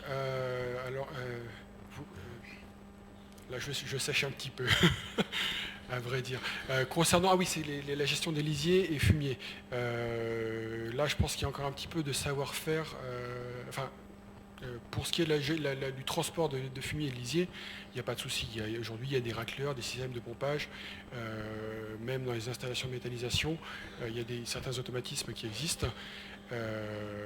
Après, il reste encore un besoin de savoir-faire humain, par exemple dans le cas du biogaz, pour piloter tout ça. Je ne sais pas si j'ai répondu à votre question. Oui, Bernard Bourget. Moi, ma question porte sur Galileo, parce que les Européens sont en train de se doter d'un système de satellites qui sera un peu le concurrent du du GPS américain, ou qui permettra tout au moins de s'en passer le jour où les Américains voudront nous en priver. Alors, j'ai cru comprendre qu'il y avait des possibilités avec Galileo plus importantes de précision, mais il y a un petit retard. J'ai cru comprendre aussi qu'il y avait un satellite qui n'était pas allé sur la bonne orbite. Donc, est-ce qu'il y a sur la bonne orbite? Qu'est-ce qu'on peut attendre de ce côté-là? Voilà. Donc Galileo, à la base, était une constellation de satellites européenne qui devait être opérationnelle en 2008. Donc elle a plus qu'un petit peu de retard. À l'heure actuelle, on doit avoir 3 satellites de lancés sur les 32 qui sont prévus, en sachant que la durée de vie d'un satellite, c'est entre 10 et 15 ans, donc les premiers qui ont été lancés seront bientôt obsolètes. Ensuite, ce qu'il faut voir, c'est que, tout du moins en agriculture, 95% des récepteurs qui sont utilisés sont américains, et qu'à l'heure actuelle, même s'ils acceptent de travailler sur la constellation américaine et sur la constellation russe, il faut au minimum 4 satellites américains pour pouvoir se positionner. À l'heure actuelle, aucun récepteur n'est capable d'utiliser uniquement les satellites russes. Ça veut dire quoi? Ça veut dire que quand Galileo va arriver, déjà pour l'instant, aucun récepteur n'est compatible, à l'exception peut-être d'un ou deux. Mais on va dire que la majorité ne sont pas compatibles. Et dans tous les cas, il faudra toujours au minimum les satellites américains pour pouvoir se positionner. En sachant qu'à l'heure actuelle, on a les Américains, on a les Russes. Avant que Galileo soit opérationnel, on aura les Chinois qui vont arriver. Les Indiens, ça va peut-être arriver en même temps, mais bon. Donc autant dire qu'à l'heure actuelle, déjà entre les Américains et les Russes, on arrive à en avoir 14. N'importe quand dans la journée ou de la nuit. Donc c'est pas d'avoir les Européens en plus qui va faire que mon tracteur sera mieux dans la parcelle. Par contre, c'est potentiellement d'autres applications civiles du type ma voiture, si j'ai un accident, elle enverra automatiquement sa localisation au sapeur-pompier ou autre. Ce sera plus des applications civiles. Mais en agricole, compte tenu à l'heure actuelle de là où viennent les récepteurs, il y a peu de chances que ça serve. Il faut voir que le dernier récepteur GPS qui était construit en France, donc c'était Hashtec, donc l'ancien Thomson Thales Navigation, a été racheté par Trimble il y a 1 an et demi. Donc il n'y a plus de récepteur français. Jeanne Broclaude, puis ensuite après Lanly, Colomer et Neveu. Juste pour poursuivre, quand on a déjà, avec le RTK, quand on arrive à 2 cm de précision, je ne sais pas si on a besoin de précision supplémentaire. Oui, moi j'ai une première question. Je voudrais savoir quelle est la géographie des constructeurs, pas des systèmes GPS, on a eu la réponse, mais des matériels au sol qui se dessinent. Est-ce qu'il existe des constructeurs français? On a vu de ci de là une start-up, une autre absorbée par un Américain, on a vu des marques allemandes. Est-ce que ça a déplacé un emploi qualifié vers le machinisme agricole, nouvelles technologies? Et ma deuxième question, je voudrais savoir si je fais un contresens, quand j'ai cru comprendre en écoutant Madame Desbourdes que ces appareils tellement intelligents et capables de percevoir la réalité d'une parcelle étaient adaptés, en tout cas n'étaient pas antagonistes, avec la restructuration des paysages que prônent un certain nombre d'agroécologues. Il me semble qu'il doit y avoir une parfaite convergence. Et j'en verrai pour preuve que je n'entends pas les mouvements environnementalistes très forts à crier contre les tables à 1000 vaches, crier contre ces appareils qui me paraissent soutenir un modèle d'agriculture sans salariés, c'est-à-dire, si j'ai bien retenu la leçon d'une autre séance publique, l'agriculture familiale, peut-être avec capital, mais l'agriculture familiale. Donc je voudrais savoir si ces nouvelles technologies vont se heurter, comme beaucoup d'autres, en particulier dans le monde végétal, à des oppositions idéologiques pour ces raisons-là. Donc je voudrais une réponse sur l'emploi, qui peut déjà être un élément de réponse, et sur l'adaptation à l'évolution vers une agriculture, comment dit-on, plus respectueuse de l'environnement. Voilà. Alors, au niveau position, effectivement, il y en a peu sur le sujet du GPS, puisque pour les agriculteurs, ça permet un gain de temps, un gain de confort, une réduction des intrants. Au niveau écologie, qui dit absence de recouvrement, dit on est plutôt bien. Donc en fait, on est sur un sujet qui est plutôt consensuel de ce point de vue-là. C'est-à-dire que tout le monde est d'accord pour dire que ça ne peut qu'améliorer les choses. Au niveau de l'opposition avec l'emploi, il faut bien voir qu'à l'heure actuelle, le GPS, on n'a pas parlé de coût, mais on est quand même sur des choses à plus de 20 000 €. Donc on ne s'oppose pas à l'activité familiale, on est plutôt là sur des grandes exploitations où on veut gagner du temps, des charges de mécanisation. Donc on ne s'adresse pas forcément, on va dire, à la même population. Et il faut savoir quand même que dans tous les cas, un tracteur ne peut pas se déplacer seul dans une parcelle sans chauffeur dessus, en Europe. Aux États-Unis, c'est autorisé. En France, on ne peut pas laisser un tracteur circuler tout seul, même dans une parcelle. Donc ça veut dire que dans tous les cas, il y aura toujours quelqu'un dessus. Donc de ce côté-là, on n'aura pas une réduction d'emploi. Il faudra toujours quelqu'un sur le tracteur, même si ce n'est que de la surveillance. Même s'il fait sa sieste. Il faut savoir qu'il y a quand même un bip qui va le réveiller à chaque demi-tour. Mais, donc, non, de ce point de vue-là, c'est vrai que c'est plutôt, le GPS est plutôt consensuel et bien accepté. Maintenant, c'est vrai que compte tenu encore des tarifs, il ne peut pas être utilisé par tout le monde ou par tous les agriculteurs. Oui, bon, peut-être, comme la question était économique, bon, là, je vois beaucoup de mains qui se lèvent. Bon, on va laisser la parole à André Neveu, et ensuite Non, vous avez un complément de réponse. Ah bon, pardon, d'abord, un complément de réponse. Non, je voulais apporter parce que c'est vraiment, moi je trouve une très très bonne question. Et je retiens ce qu'a dit Caroline, pour l'instant il y a un consensus, c'est-à-dire on s'entend bien. Voilà. Mais quand même, il faut être vigilant parce que moi je note, et je le vois très très bien par exemple avec mes étudiants, où clairement on a les environnementalistes, un peu babacool là, qui prônent un modèle familial, et puis on a l'autre population qui va plutôt vers les NTIC, etc., et qui sont souvent associés à agriculture productiviste, etc. Et ça, il faut y faire très attention à ce clivage-là. Et là, il y a un enjeu clair.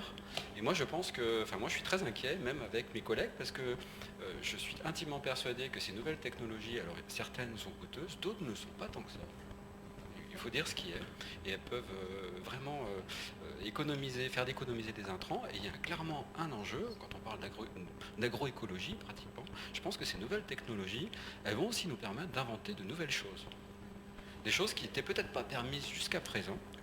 Et là, il y a clairement un enjeu au niveau recherche, collaborative, etc. Et pour l'instant, on ne sait pas faire, clairement. Ouais. Je recomplète. On sait quand même faire certaines choses. Dans la présentation, j'ai parlé de binage mécanique.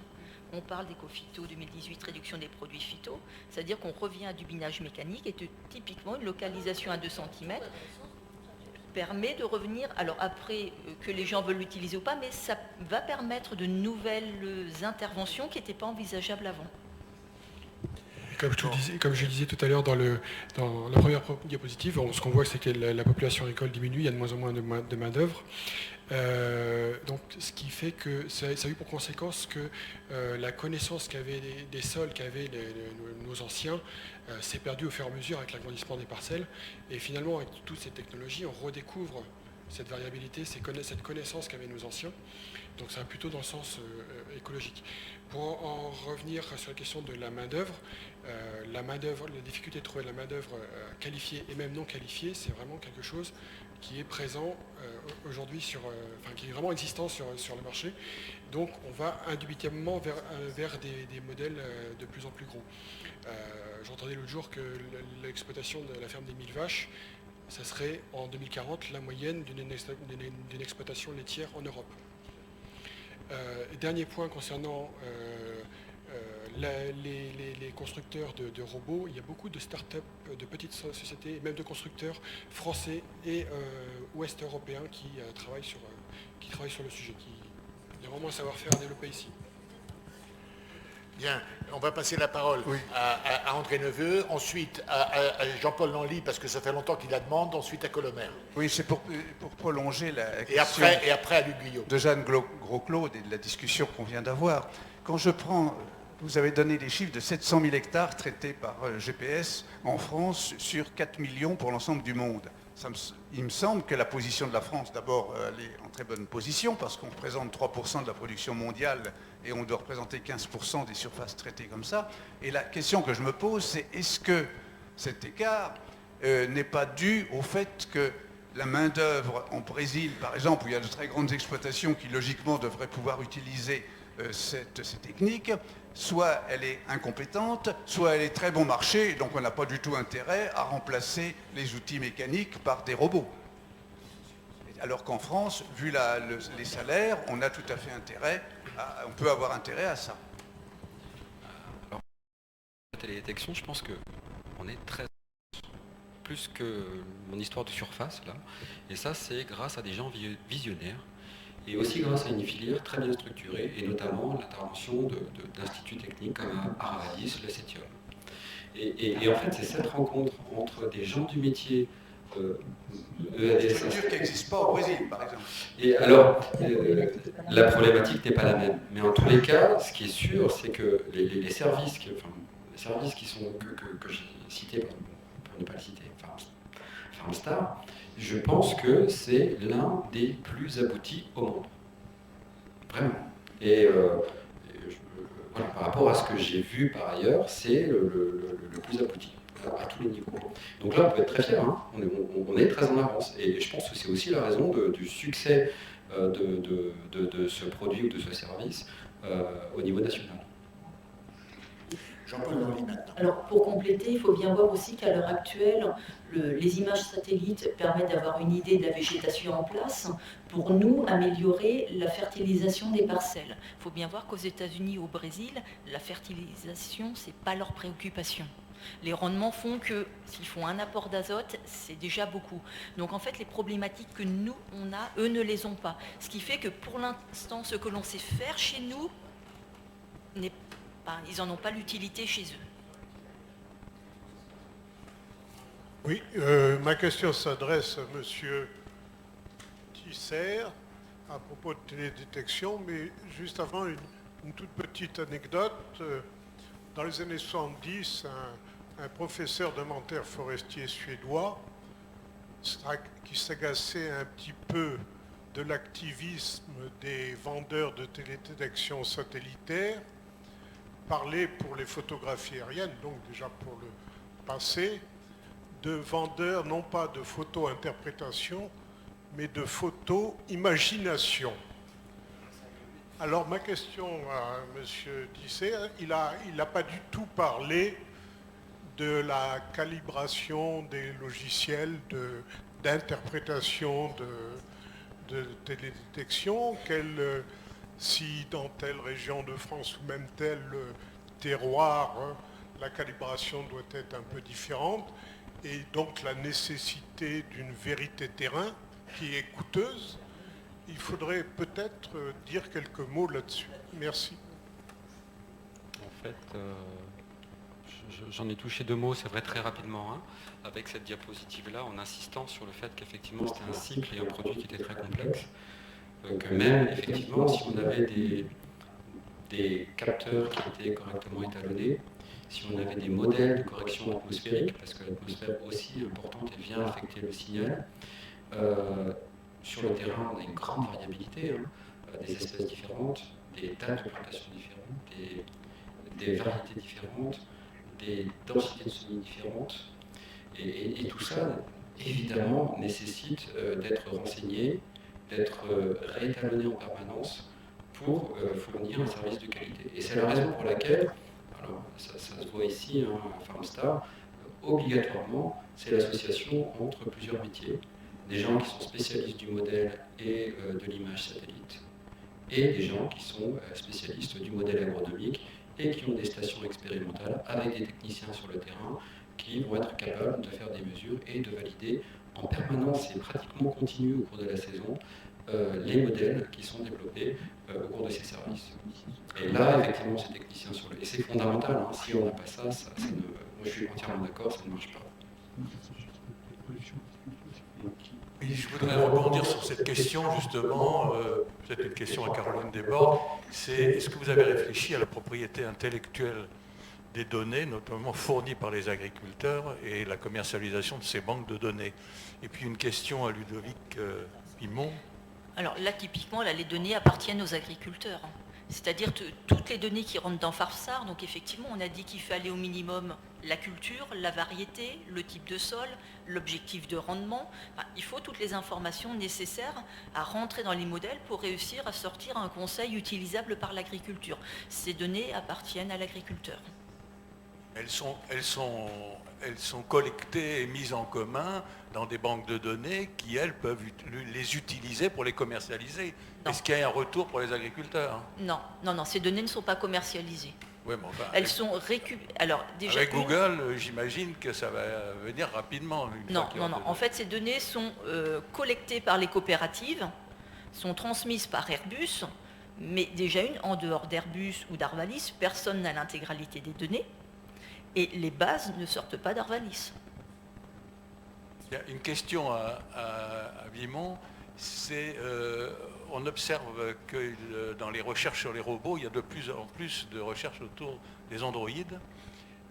Est-ce qu'il y a des utilisations en agriculture et est-ce qu'il y a des perspectives en agriculture? Android, pas vraiment. Je ne sais pas, le je ne suis pas habitué à faire des présentations. Android, pas vraiment. Par contre, le fait d'avoir des bras et des outils au bout de ces bras, oui, parce qu'il y a beaucoup d'opérations qui restent, notamment en viticulture, qui sont manuelles.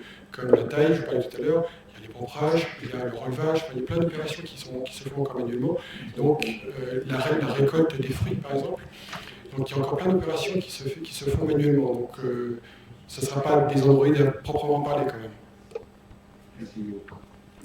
Bon, Luc Guillaume. Oui, merci. Une remarque et une question. La première, je l'ai déjà dit ici, c'est pas parce qu'on est exploitation familiale qu'on ne peut pas accéder à tout cela. Et Dieu merci, dans ma région, on n'a pas attendu d'avoir la grande dimension pour pouvoir nous équiper, y compris chez moi. On fait le traitement avec le GPS, mais le matériel est en commun, donc il n'y a aucun problème. Alors la question, c'est au niveau des drones. On a parlé de la circulation des grands robots sur les routes, mais le droit à la circulation et au survol avec les drones, parce qu'on l'a vu avec les centrales nucléaires, mais moi j'ai un voisin qui refuse qu'on survole son château avec les ULM. Alors demain, quand il y aura des drones un peu partout, comment ça va se passer? Est-ce que ça ne va pas être un frein ou une réglementation? Donc, qu'est-ce qu'il en est? Alors, pour ce qui concerne les drones, c'est sûr qu'aujourd'hui, ça fait un petit peu tout et n'importe quoi. Mais par contre, donc, il y a normalement des réglementations. Il y a des brevets de pilotage pour conduire les drones au-dessus d'une certaine altitude. Et il va y avoir, je pense, un durcissement de la législation, pas de la législation, mais plus des forces de l'ordre, entre guillemets, pour durcir un petit peu ces comportements aberrants. Juste pour réinsister, effectivement, les exploitations familiales ou non familiales, les chiffres que je vous ai donnés, là, les 30% d'adoption, c'est aussi bien dans le sud que dans l'ouest, que dans les zones d'élevage ou qu'en Picardie. Donc c'est un phénomène national qui est indépendant de la taille. Après, ce qu'on verra, c'est la précision qui ne sera pas la même, mais l'adoption est équivalente partout en France. Pour revenir sur la législation des drones, il y a une législation qui date de 2012 qui réglemente très très bien l'activité commerciale autour du drone. Bon, je ne sais pas si vous avez vu, moi, le dernier Parrot, il coûte 90 €. Oui. Il coûte 90 €. Donc par contre, il y a une réglementation, même pour un usage, on va dire, privé. Et c'est comme la voiture et le permis. Il y a un code de la route. C'est pas pour ça qu'il y a des gens qui ne vont pas respecter un stop ou un feu. Voilà. Donc on en est là. Donc ces gens-là qui enfreignent la loi, ils sont susceptibles. Donc normalement, vous n'avez pas le droit de survoler une propriété privée sans l'autorisation de cette propriété et surtout pas de faire des acquisitions d'images. Bon. Juste un complément, il faut bien voir que le drone n'est qu'un vecteur. Pour une utilisation agricole, ce qui va être intéressant, c'est le capteur qui est sur le drone. C'est pas le drone en lui-même. Oui, non, le drone, c'est tout à portée. Jean-René Tramont, je voudrais insister sur le côté pénibilité, le fait que ces fameux robots amènent quand même une facilité d'exécution d'un certain nombre de travaux qui est considérable dans le milieu agricole. J'ai un éleveur de bovins qui me dit, mais Moi, mon père, il avait 80% de temps à passer à faire des travaux manuels, il faisait 20% de travail de réflexion. Moi, maintenant, je fais l'inverse. J'ai 20% de travail pénible et 80% de travail de réflexion. C'est quelque chose qui, pour les jeunes, est considérable. Ils sont très attentifs à ces nouvelles technologies parce que ça leur facilite le travail. D'une part, c'est rentable, c'est très vite récupéré au niveau financier. C'est enrichissant, c'est quelque chose qui est valorisant. C'est nouveau, c'est les 50% d'agriculteurs qui ont été sondés à Arvalis, probablement c'est dans la génération des moins de 35 ans. Enfin, peut-être qu'il y a des vieux comme moi qui peuvent en profiter aussi, mais c'est quand même, c'est dans l'air du temps, c'est quelque chose qui va très vite au niveau de la technologie, c'est très vite applicable, très vite rentabilisé, et a vraiment un champ d'application dans les années qui viennent qui vont être considérables, et c'est tant mieux. Oui, d'abord là-bas.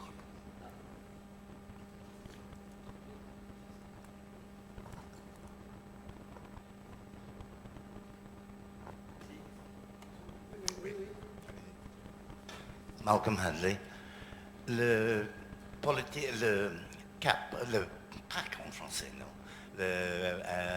pour l'appui politique agricole commun, était mentionné une seule fois dans les 3 présentations. Est-ce qu'on peut conclure que le PAC n'est pas du tout important pour l'application de GPS, le robotique et la télédétection en agriculture? Et un ajout vers l'avenir. Quel est le rôle de Bruxelles dans la continuation d'application dans vos 3 domaines?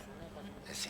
Alors, au niveau des applications GPS, on va dire que la PAC va potentiellement accélérer les acquisitions dans le sens où la PAC va exiger des réductions de quantité de produits phytosanitaires utilisés, par exemple.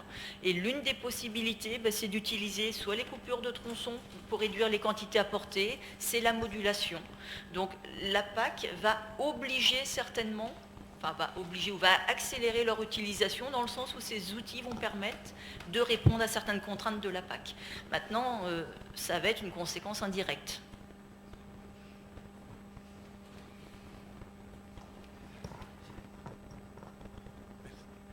Jean-François Ledard. Alors ma question, Oui, à chaque fois on se complète, hein, désolé. Debout. Non, juste pour compléter sur la question de la PAC, en fait, l'autre, naturellement, une des applications, c'est le contrôle des surfaces par satellite, et naturellement, ça c'est une application emblématique. Mais Bruxelles et la politique n'est pas en reste. Hein.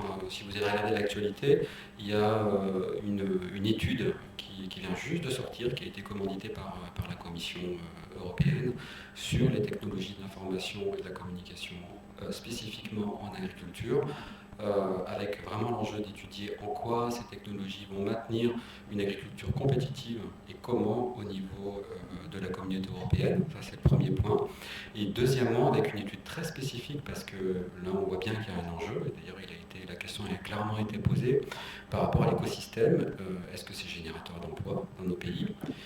Comment favoriser en fait la création d'activités et comment consolider en fait la myriade de petites, on va dire PME ou TPE parfois, qui sont des espèces de start-up, et comment faire qu'elles restent là et qu'elles ne soient pas phagocytées par des gros groupes qui viennent d'outre-Atlantique. Enfin, il y a vraiment toutes ces questions-là, et vraiment le résultat de l'étude est très intéressant de ce point de vue-là.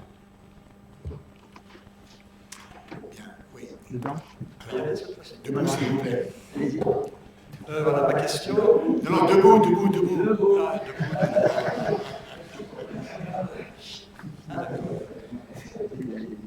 Ma question concerne l'accessibilité pour les exploitations des nouvelles technologies basées sur la télédétection. Alors, basées sur la télédétection, il y a des limites pour que ce soit réellement possible et rentable pour une exploitation. Il faut une superficie totale suffisante. Alors, ma première partie de ma question, quelle superficie partir de quelle superficie une ferme de grande culture peut-elle songer à avoir une utilisation de la télédétection rentable? Ça, c'est la première chose. Alors, le deuxième aspect, il ne faut pas seulement avoir une superficie totale suffisante, il faut aussi avoir des parcelles suffisamment grandes, apparemment. Donc, il y a des limites. Ça a changé peut-être au cours du temps, mais il y a quelques années, en tout cas, c'était comme ça. Et alors, donc, je voulais savoir aussi quelle était la limite, ou s'il n'y en a plus, ben, il n'y en a plus, au sujet de la taille des parcelles séparées. D'accord. Alors, pour la première question, qui est la taille limite d'exploitation, il n'y en a pas. En fait, on ne peut avoir qu'une seule parcelle et adhérer une seule parcelle au conseil.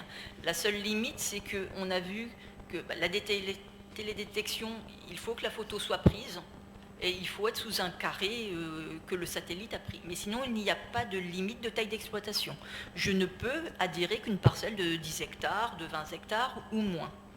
Après, la taille limite de la parcelle. Pour avoir un conseil, donc un calcul de dose d'azote à la parcelle, il n'y a pas de limite. Ma parcelle peut faire 1 hectare ou beaucoup plus. Par contre, pour avoir la carte de modulation, donc la carte de variabilité intraparcellaire, comme on voit là, donc la variabilité au sein de la parcelle, là par contre, il faut plus de 4 hectares. Sinon, je n'aurai qu'un calcul de dose à la parcelle. Bien. Oui, il y a encore une question. Oui, enfin, il y a peut-être quand même quelque chose qui se passe au niveau des constructeurs qui ont tendance à vouloir intégrer le matériel agricole avec un type de matériel, par exemple le semoir, l'appareil à traiter, l'appareil aussi à récolter, qui va être obligatoirement équipé du même type de système de détection et d'interprétation des données. Enfin, Alors non, ce qu'il faut bien voir, c'est que déjà pour un agriculteur, c'est quelle est sa problématique. C'est-à-dire que si sa problématique, c'est de pouvoir faire du binage mécanique, il faudra obligatoirement que son semoir et sa bineuse soient pilotés par GPS.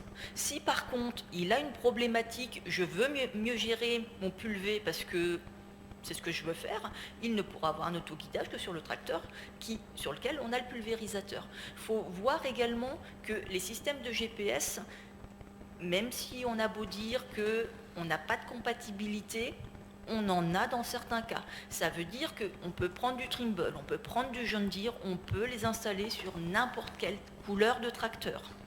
Ça, c'est le principe du moteur électrique. Que ce soit la petite molette là, qui a grippé le volant ou d'autres, ça s'installe... Ça s'installe partout. Par contre, dès qu'on va aller sur de l'hydraulique, là où on pilote la direction, là on peut trouver des problèmes de compatibilité. C'est-à-dire que tout ne sera pas compatible avec tout le monde, mais il y en a quand même. C'est-à-dire qu'on voit souvent, si on prend une antenne jaune et verte, on peut la trouver sur n'importe quelle couleur de tracteur, ou du Trimble sur n'importe quelle couleur de tracteur. Après, le fait que son concessionnaire veuille mettre son système sur tous les tracteurs, c'est de bonne guerre, mais ce n'est pas le fait de la compatibilité. Bien. Il y a un fait supplémentaire aussi, c'est l'Isobus qui est une norme de communication. Donc on peut avoir des capteurs avec des technologies différentes, mais du moment que le format de communication soit identique, là n'importe quel outil terminal peut communiquer avec n'importe quel outil ou n'importe quel tracteur. En matière de qualité, on en a un petit peu parlé, mais à la fin des années 90, on a assisté à une explosion de l'exploitation du proche infrarouge sur la qualité des grains. C'était extraordinaire. En choisissant ces longueurs d'onde, on mesurait tout sur le blé, sur le colza, la teneur en huile, en eau, en glucosinolate, etc. Alors, est-ce que en télédétection ou en détection proche de drones, est-ce que ce domaine fait l'objet de quelques investigations? Alors, à l'heure actuelle, l'infrarouge est en cours de recherche pour évaluer les caractéristiques du sol, c'est-à-dire une teneur en matière organique, du pH. Là, on a des recherches effectivement sur l'infrarouge. Après, en capteur embarqué sur drone, pas à ma connaissance, puisque pour moi, il faut quand même un contact. Donc le principe du drone, c'est de ne pas avoir de contact.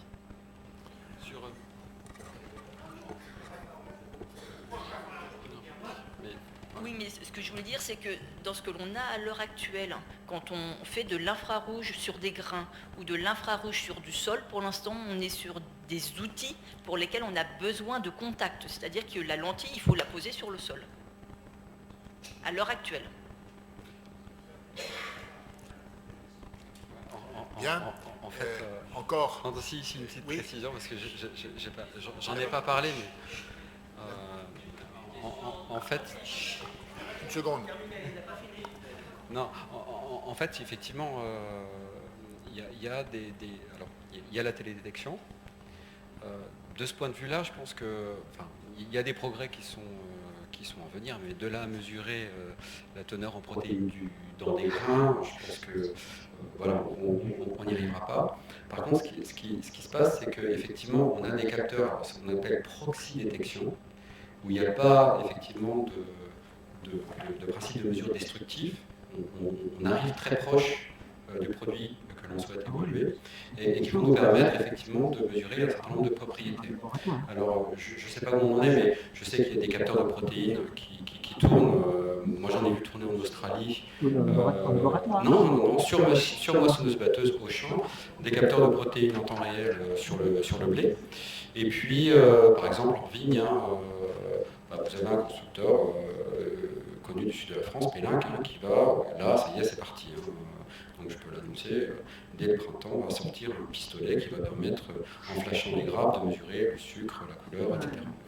Et vous avez d'autres sociétés, Force A, qui permet de faire des mesures par fluorescence, cette fois-ci, sur les feuilles, sur les fruits, etc. Donc, voilà, mais là, on est en proxy détection, comme le soulignait Caroline, il faut être très proche du produit que l'on souhaite étudier. Oui, pardon. Daniel Daté, par quel dispositif passe-t-on d'une précision de 10-15 mètres à une précision de 2 cm? Alors, en fait, le principe, c'est que j'ai mes satellites qui localisent mon tracteur. En même temps, j'ai ces satellites qui positionnent des bases RTK dont on connaît parfaitement la position. Et en fait, on calcule un décalage, c'est-à-dire que sur ces bases de référence, on connaît la vraie position. Au même instant, on calcule la position calculée par les satellites. Et on part du principe que le différentiel entre ces deux mesures correspond à l'erreur que l'on attribue au satellite. Et donc l'erreur qui est mesurée sur cette base RTK, on part du principe que c'est également l'erreur qui affecte le tracteur. Et plus la base va être proche, et plus on a... En fait, pour atteindre cette précision des 2 cm, il faut que la base de référence soit au maximum à 10 km du tracteur. Et dans ces cas-là, l'erreur mesurée sur cette base, on l'attribue également au tracteur. Et c'est comme ça qu'on arrive à avoir les 2 cm. Autre question? Non? Bon. S'il n'y a plus d'autres questions, on va passer la parole à M. Desmarais pour conclure.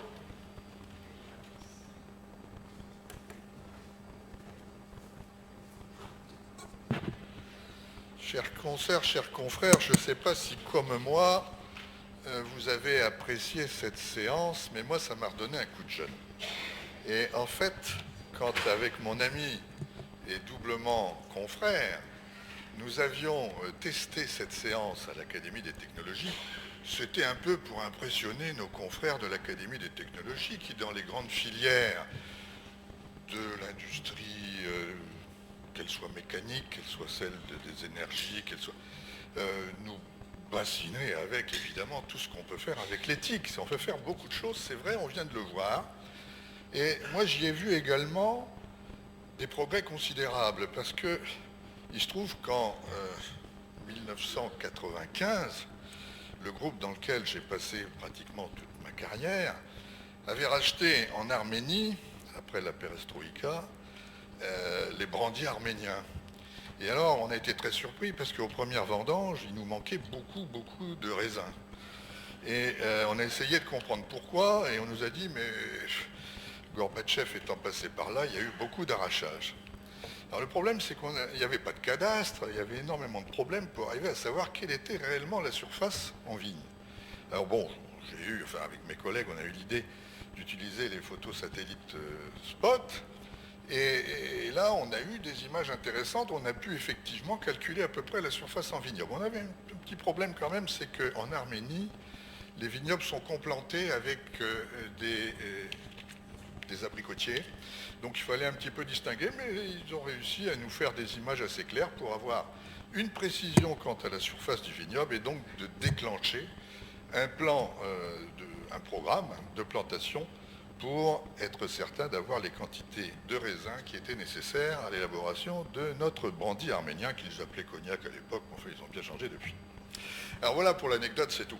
Non, ce que je voulais vous dire, c'est que des 3 présentations qu'on a eues, je voudrais tirer essentiellement 3 bénéfices majeurs.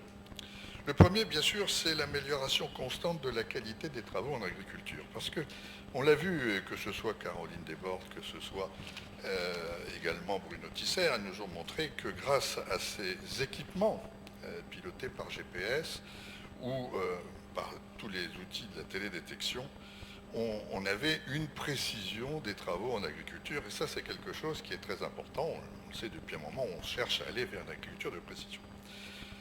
Le deuxième bénéfice, à mon avis, c'est celui d'avoir une gestion très optimisée de tout ce qui peut être lié au spectacle des pathogènes, mais aussi des récoltes.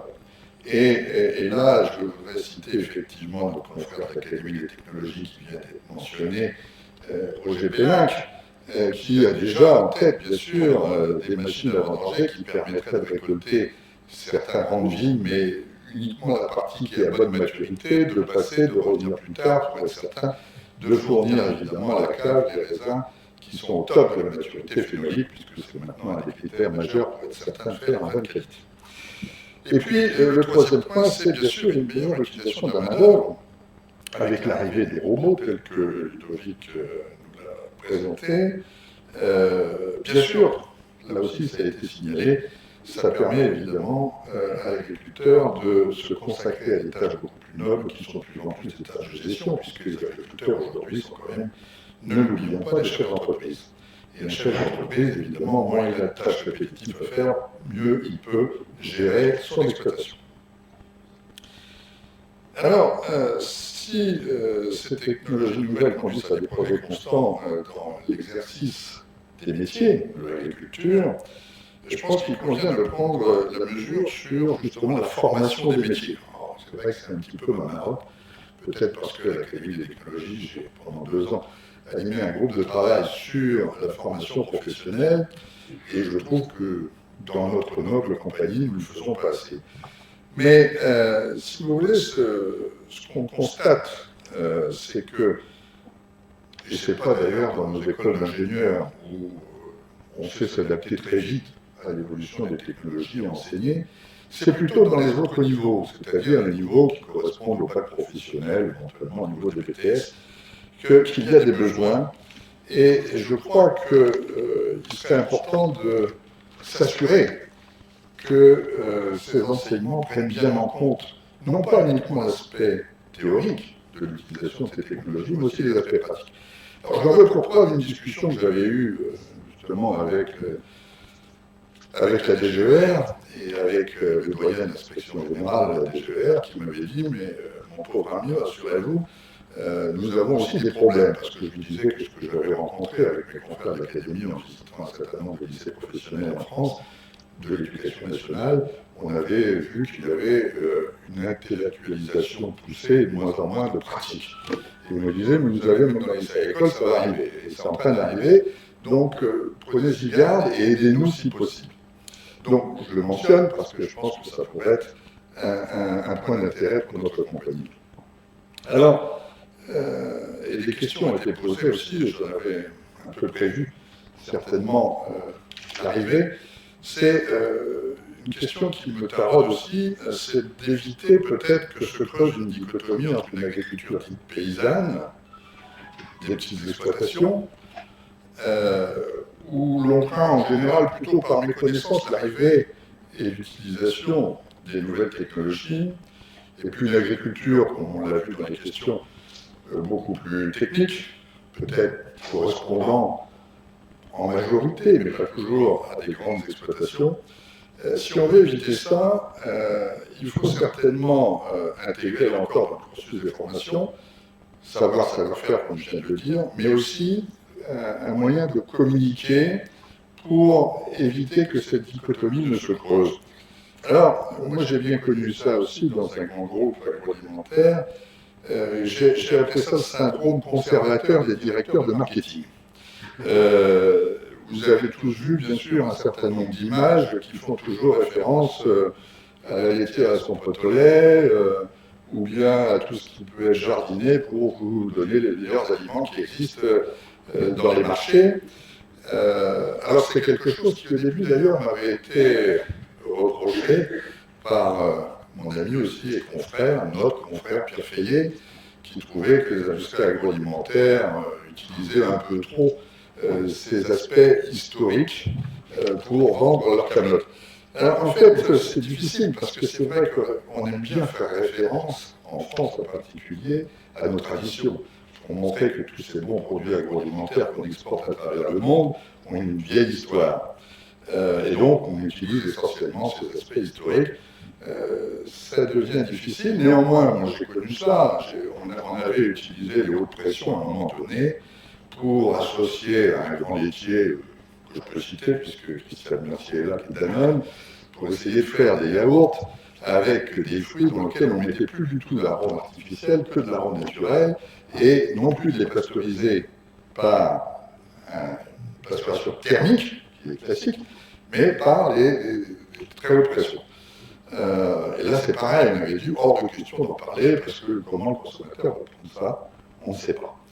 Alors là, c'est un peu la même chose. Je crois qu'il est important, et ça a été évoqué dans les questions et les réponses, de communiquer, de savoir communiquer, notre académie peut le faire, sur ces évolutions importantes de ces technologies, qui sont pour moi de véritables évolutions et des innovations de rupture. J'avais coutume de dire dans mes réunions, où j'ai beaucoup travaillé, je travaille encore pour l'ANR, dans des comités divers, actuellement Carnot, qu'en agriculture agroalimentaire, il y avait peu d'innovations de rupture. En fait, on est là dans des innovations de rupture. Alors, bien sûr, ce sont des innovations technologiques. En France, on n'a pas l'habitude de faire vraiment la différence. On parle souvent de science, alors qu'il s'agit de sciences technologiques et pas de sciences du savoir, c'est des sciences du savoir-faire. Eh bien, il y a là des choses importantes qui sont en train de naître et qui vont se développer. Enfin, Bruno Tisser nous a dit, oui, il faut faire attention, c'est en développement. Mais je suis persuadé, Ludovic Vimon l'a dit comme Caroline, que c'est des choses qui sont en train vraiment d'exploser et donc il faut en prendre conscience. À nouveau, une fois de plus, pour préparer nos jeunes à les utiliser au mieux, donc n'oublions pas les aspects de formation. Moi, je voudrais en tous les cas remercier nos 3 jeunes intervenants. Ils nous ont fait, je crois, de très belles présentations. Et puis, comme on est dans notre dernière séance, on vous souhaite à tous de très bonnes fêtes de fin d'année.